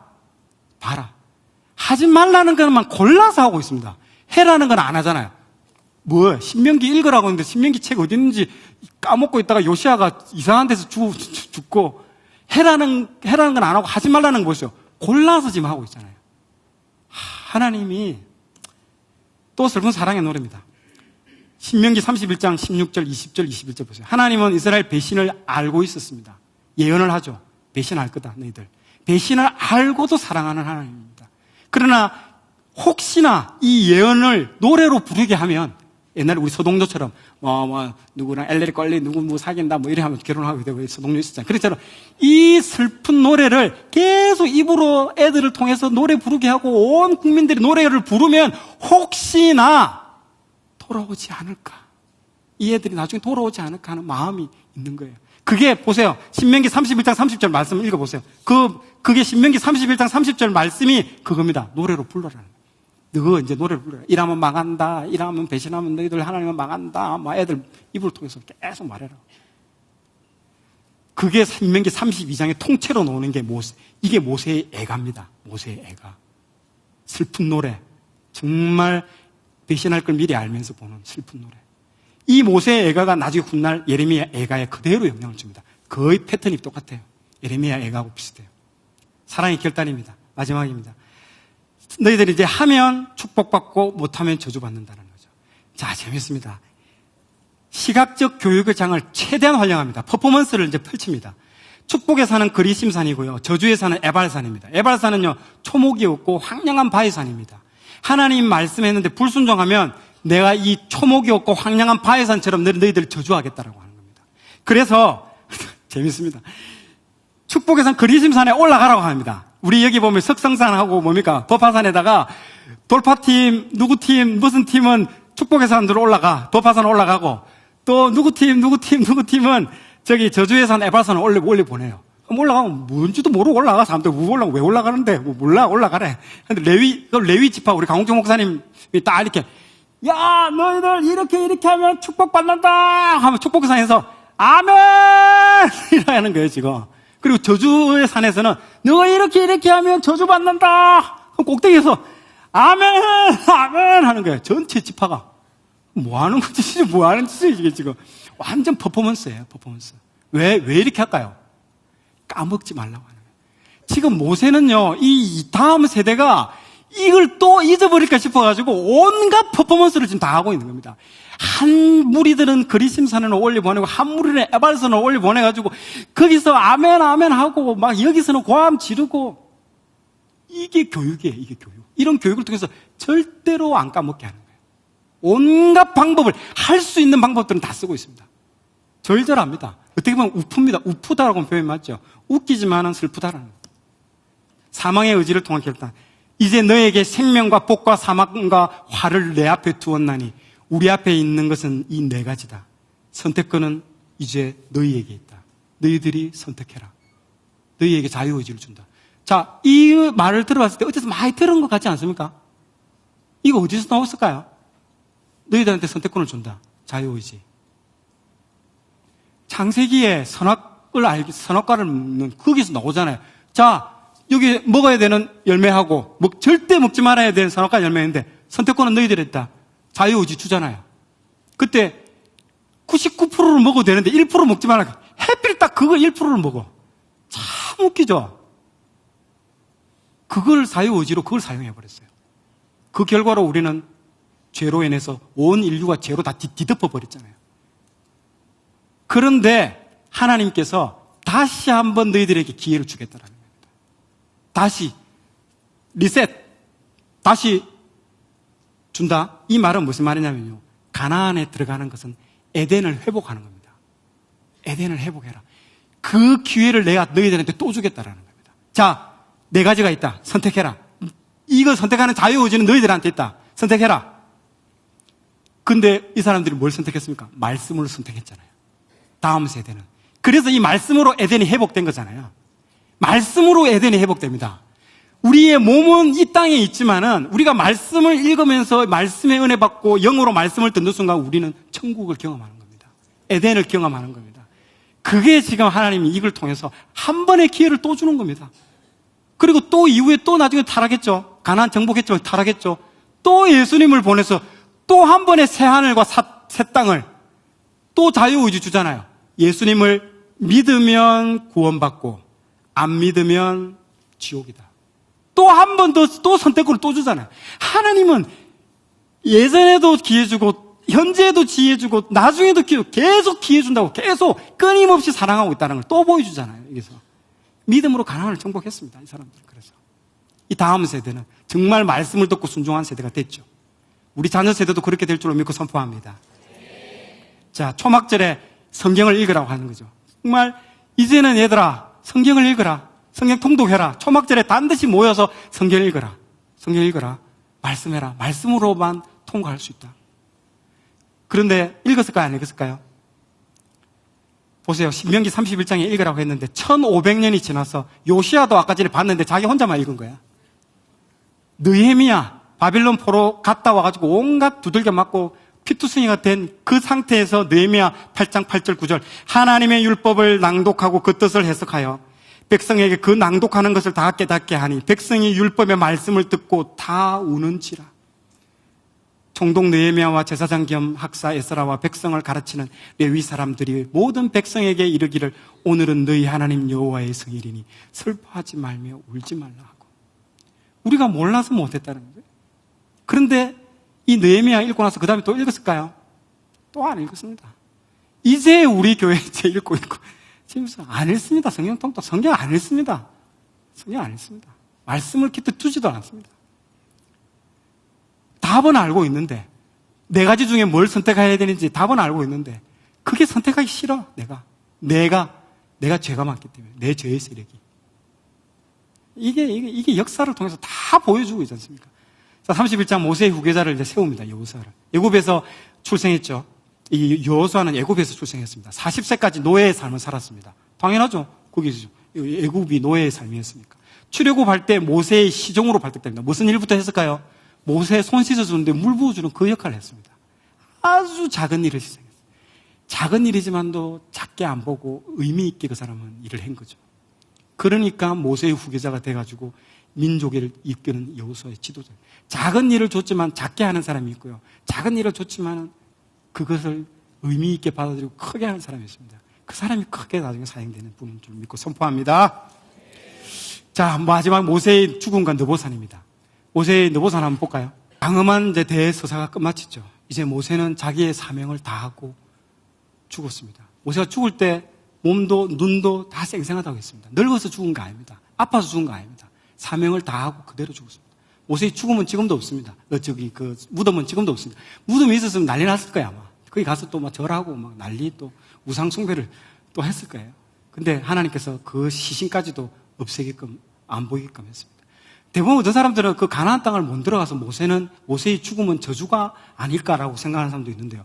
절대 모세의 죽음은 저주가 아니고 하나님 나라에 들어가는 그 영원한 안식을 들어가서, 왜냐하면 그 다음에 또 싸워야 되잖아요. 들어가서 가나안에서. 그 싸움을 하나님께서는 하지 말고 너는 이제 나와 영원한 안식에 들어오자라는 겁니다. 이 죽음에 대해서 여러분 깊이 생각을 해봐야 됩니다. 우리 모두는 퇴장의 시간이 있습니다. 저도 제가 지금 이 자리에 서 있지만 언젠가는 이 자리에서 내려가야 됩니다. 안 내려가면 FD한테 끌려 내려갈 거죠. 사람은 누구나 퇴장해야 하는 것을 알아야 됩니다. 언젠가는 내한테 끝이 온다는 거. 그러나 죽음은 결코 인생의 끝이 아닙니다, 여러분. 죽음은 피할 일이 아닙니다. 죽음은 주님 계신 그 나라를 향하는 첫걸음입니다. 반드시 여러분들 그걸 아셔야 됩니다. 죽음에 대한 부분들. 그게 신앙이고 바로 지난주가 부활이었잖아요. 부활절이잖아요. 보세요. 그거 한번 보세요. 여러분들 서울 외과의사 그 보고마율이 상대적으로 낮은 거 알고 있습니까? 그거 왜 그럴까요? 서울 외과의사들이 보고마율이 제일 낮아요. 왜 그러냐니까요. 자신이 수술한 암 환자하고 중 환자들이 상당히 많은데요. 그 중에 교회 다니는 사람일수록 안 죽으려고 한다고 합니다. 불교 신자들요, 모든 거 해보는 데까지 해보고 나중에 딱 되면 담담하게 받아들인답니다. 죽음에 대해서. 그런데 예수 믿는 사람들, 영생을 얻은 사람들 아닙니까? 기를 쓰고 안 죽으려고 한답니다. 어떻게든 살아보려고. 다 예수 믿는 사람. 그걸 외과 의사가 보고, 참, 부활 영생 안 믿는 거죠, 그거는. 그 사람들은. 어떻게 보면 저도 뭐, 장담하지 못하죠. 그런 부분이 그때 대사했을 때는. 근데 여러분, 중요한 사실은 여러분들이 우리가 입에 발린 말로 영생, 뭐, 이렇게 얘기를 많이 하지만, 영원한 생명을 정말 믿고, 내 죽음은 내 인생이 가장 화려한 영혼과 접속되는 그 순간임을 알아야 됩니다. 믿어야 됩니다. 내가 죽어야만이 그 영혼으로 가잖아요. 안 죽고 물론 휴거되고 뭐 옛날에 에녹처럼 올라갈 수도 있지만 결국에는 우리가 사망의 그 음침한 골짜기를 통과를 해야 됩니다. 그래야만이 영생이 있고 부활과 영생이 있는 것이죠. 그러면 그 죽음에 대한 인식, 생각은 반드시 우리가 갖고 있어야 됩니다. 믿는다 하지만 벌벌벌벌 떨고 안 죽으려고 막 계속 이거 안 가지면요 세속적인 가치관 절대로 벗어나지 못합니다. 죽음을 통해서 저 나라에 이른다라는 것들을 알 때에만이요 끊어질 것들이 끊어지고 포기할 것들이 포기될 수 있습니다. 아멘. 정말로 이걸 믿어야 됩니다. 하나님이 기적적으로 우리를 그 가운데 살려주시면요 내가 아직 남은 사명이 있는가 보다. 그래서 하나님께서 이렇게 다시 극적으로 살려주시는가 보다. 그리고 내가 죽게 되면 하나님 이제 오라는 사인으로 받아들이고 이제 영원한 안식, 하나님과 함께 영원한 안식에 들어간다는 것들을 나 하나님 나를 빨리 만나고 싶어 하는구나 이 생각하시면 됩니다. 그게 우리가 크리스찬으로서 부활과 영생을 믿는 사람으로서 가져야 될 것입니다. 마지막 결론입니다. 결론, 십계명에 우리가 순종하는 것은요 근본적인 동기는 두려움이 아니라 사랑입니다. 제가 말했죠. 아까 비서의 내가 사례를 들면서 얘기했잖아요. 사랑을 하면 됩니다. 하나님을 사랑해야 하는데 초점을 맞추십시오. 율법의 초점은 예수님께 왔던 그 부자 청년이 있지 않습니까? 예수님 물어보잖아요. 내가 율법 다 지켰다고 하잖아요. 율법을 모르는 거죠, 그 사람은요. 로마서의 율법을 뭐라고 합니까? 율법이라는 것은 내가 율법을 지키려고 했더니 안 지켜지네? 거기까지가 율법의 역할인 겁니다. 율법이라는 것은 절대로 내가 아무리 노력해도 안 지켜지네. 그게 율법의 그 사명으로서 다 하는 겁니다. 그럼 어떻게 됩니까? 오호라, 큰일 났네. 이 죽음의 사망의 법에서 누가 나를 건져주겠는가? 이제 나는 어쩔 수 없다라고 하는데 그때 예수님이 구원의 팔을 해서 건져주는 거예요. 이게 율법을 통해서 건져나가는 겁니다. 그런데 그 부자 청년은 와서 얘기를 하잖아요. 다 시켰다고. 율법을 모르는 거죠. 그래서 예수님이 그랬잖아요. 네 재산 다 팔아가지고 해라 했더니 근심하며 갔더라. 율법 안 지켰다? 제대로 율법에 대해서 모른다라는 겁니다. 율법을 알면 절대로 그런 얘기 다 지켰습니다 라고 얘기를 못합니다. 그게 율법이라는 거죠. 그런데 율법을 지키는 방법은 율법에 초점 맞추지 말고 하나님을 사랑하고 어떻게? 마음과 힘과 뜻을 다해 하나님을 사랑하면요 지켜집니다. 두 번째 결론입니다. 하나님은 광야 40년을요 신혼 시절로 생각하고 있습니다. 신혼 시절의 사랑으로 기억하고 있습니다. 예레미야 2장 2절 한번 읽어보겠습니다. 여호와께서 이와 같이 말씀하시기를 내가 너를 위하여 내 청년의 때의 인애와 내 신혼 때의 사랑을 기억하노니 곧 씨 뿌리지 못하는 땅 그 광야에서 나를 따라왔음이라. 아멘. 이 말 보십시오. 예레미야에 우리는 민수기 읽으면 저 나쁜 놈들, 저 불순종 악한 저 숭악한 놈들 이렇게 하는데요. 하나님이 한참 지나서 예레미야 왔다 갔다 해대놓으니까 나 그때 너무 좋았다. 그 40년 그 광야 생활 너무너무 좋았다. 나 그때가. 광야가 어떤 곳입니까? 물도 없고 길도 없고 집도 없고 아무것도 없는 애. 구름이 가면 나도 가고 구름이 멈추면 멈추고 하나님이 주면 묵고 안 주면 굶고 아무리 이스라엘 백성이 그때 불평을 했는데요.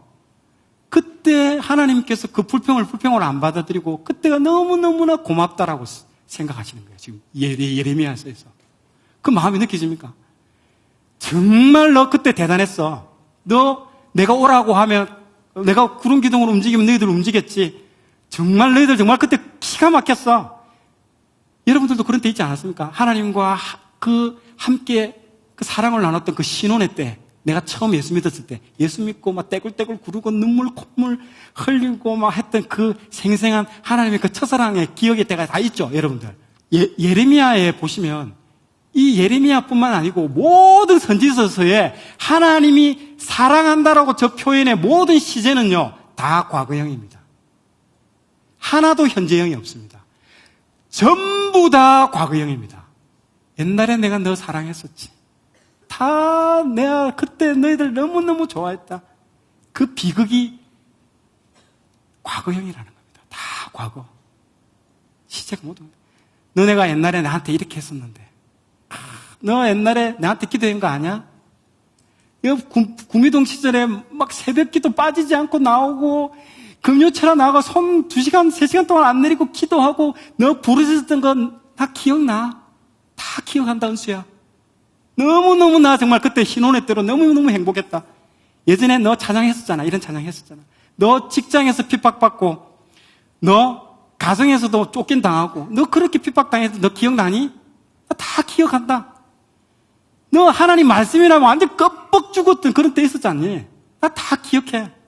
그런데 비극은 뭔지 압니까? 이 모든 시제가 과거라는 겁니다. 한 번도 현재가 안 옵니다. 그 40년 전 그 광야 생활을 다 하나님이 추억하고 그때를 신호는 때로 다 그럽니다. 성경도 그렇고 우리 삶도 그렇지 않습니까? 다 모두가 다 과거라는 겁니다. 과거형입니다. 저도 하나님께서 이렇게 말씀하실까 봐 들었습니다. 은수야, 너 기억나니? 2006년 그 교회 때문에 막 분당 지하 반지하방에 살았거든요. 그때 그 기도하고 물이 맨날 역류해가지고 화장실 물이 완전 우리 복도에 다 덮고 그랬습니다. 그거 다 경험했습니다. 그런데 정말 너 그때 기도 다 기억한다. 정말 너 멋있었다. 그때 분당 시절 너 기도. 하나님 저한테도요, 과거의 그 사랑만 기억하실까 봐 제가 너무너무 두렵습니다. 현재의 사랑은 없고 하나님이 기억하는 거는 과거의 그 사랑만 기억하고 그 과거의 사랑에 내가 익숙해지고 셀 예배 때 나눌 때 보시오. 다 옛날 얘기. 옛날에 제가 처음 왔을 때 지금 뭐 하나님께 은혜 받은 거 나누는 사람 아니지 않습니다. 다 하나님에 대한 당신의 사랑은 시제는 현재형입니까? 과거형입니까? 여러분 오늘 이 밤에 기도하실 때에 정말 첫사랑이 회복이 돼야 되고 과거의 그 사랑 그거는 만나보십시오. 하루 지나면 다 썩어서 없어집니다. 다음 날에 새 만나를 만나야 됩니다. 그날에 하나님의 새로운 현재 진행형의 그 만나, 그 놀라운 말씀, 그 놀라운 기적, 그 놀라운 체험, 이거를 만나야 되는 것이지 여전히 과거형에 시달려가지고 거기에 매몰되고 갇혀있는 우리들, 그건 안 된다는 거죠. 자, 마지막으로 신명기 8장 11절에서 18절 말씀 여러분들 책에서 한번 보시고요. 한번 그 말씀을 읽어드림으로써 제가 마무리를 짓도록 하겠습니다. 내가 오늘 내게 명하는 여호와의 명령과 법도와 규례를 지키지 아니하고 내 하나님 여호와를 잊어버리지 않도록 삼갈지어다. 내가 먹어서 배부르고 아름다운 집을 짓고 거주하게 되며 또 내 소와 양이 번성하며 내 은금이 정식되며 내 소유가 다 풍부하게 될 때에 내 마음이 교만하여 내 하나님 여호와를 잊어버릴까 염려하노라. 여호와는 너를 애굽 땅 종되었던 집에서 이끌어내시고 너를 인도하여 그 광대하고 위험한 광야 곧 불뱀과 정갈이 있고 물이 없는 간조한 땅을 지나게 하셨으며 또 너를 위하여 단단한 반석에서 물을 내셨으며 내 조상들도 알지 못하던 만나를 광야에서 내게 먹이셨나니 이는 다 너를 낮추시며 너를 시험하사 마침내 너를 내게 복을 주려 하심이었느니라. 잘 들어보십시오. 그러나 내가 마음에 이르기를 내 능력과 내 손의 힘으로 내가 이 재물을 얻었다 말할 것이라. 내 하나님 여호와를 기억하라. 그가 내게 재물 얻을 능력을 주셨음이라. 이같이 하시면 내 조상들에게 맹세하신 언약을 오늘과 같이 이루려 하심이니라. 아멘. 누가 오늘 이 말씀을 붙잡고 기도하시겠습니까? 하나님 아십니까? 하나님 아세요? 내가 얼마나 그동안에 노력했는지 하나님 아세요? 내가 얼마나 밤잠 못 자고 일했는지 하나님 아십니까? 그래서 내 아파트 평수가 넓어졌고요. 내 통장 금액이 많아졌어요. 맞습니다. 그런데 이렇게 고백하기보다는요, 우리가 이렇게 고백하는 게 좋지 않겠습니까? 하나님, 제가 하나님께서 이렇게 많은 사랑과 은혜를 주셔서 이렇게 다 축복받고 이렇게 은혜를 누렸습니다. 하나님, 이걸 감당할 만한 생명 주셔서 감사하고요. 건강 주셔서 정말 감사합니다. 라고 우리가 고백을 해야 됩니다. 이 말씀처럼. 누가 오늘 그 하나님의 이 사랑을 누가 오늘 기억하시겠습니까? 여러분들이 오늘 그 사랑을 기억하시고 오늘 밤에 그걸 가지고 기도하십시오. 그 과거도 사랑하고 현재도 사랑하고 미래에도 영원히 변치 않을 그 사랑, 초지일간 우리를 사랑하는 그 사랑에 우리가 익숙해질까 싶어서 두렵습니다. 우리 모두 이제 하나님의 그 사랑에 응답하고 반응하게 될 줄로 믿고 선포합니다.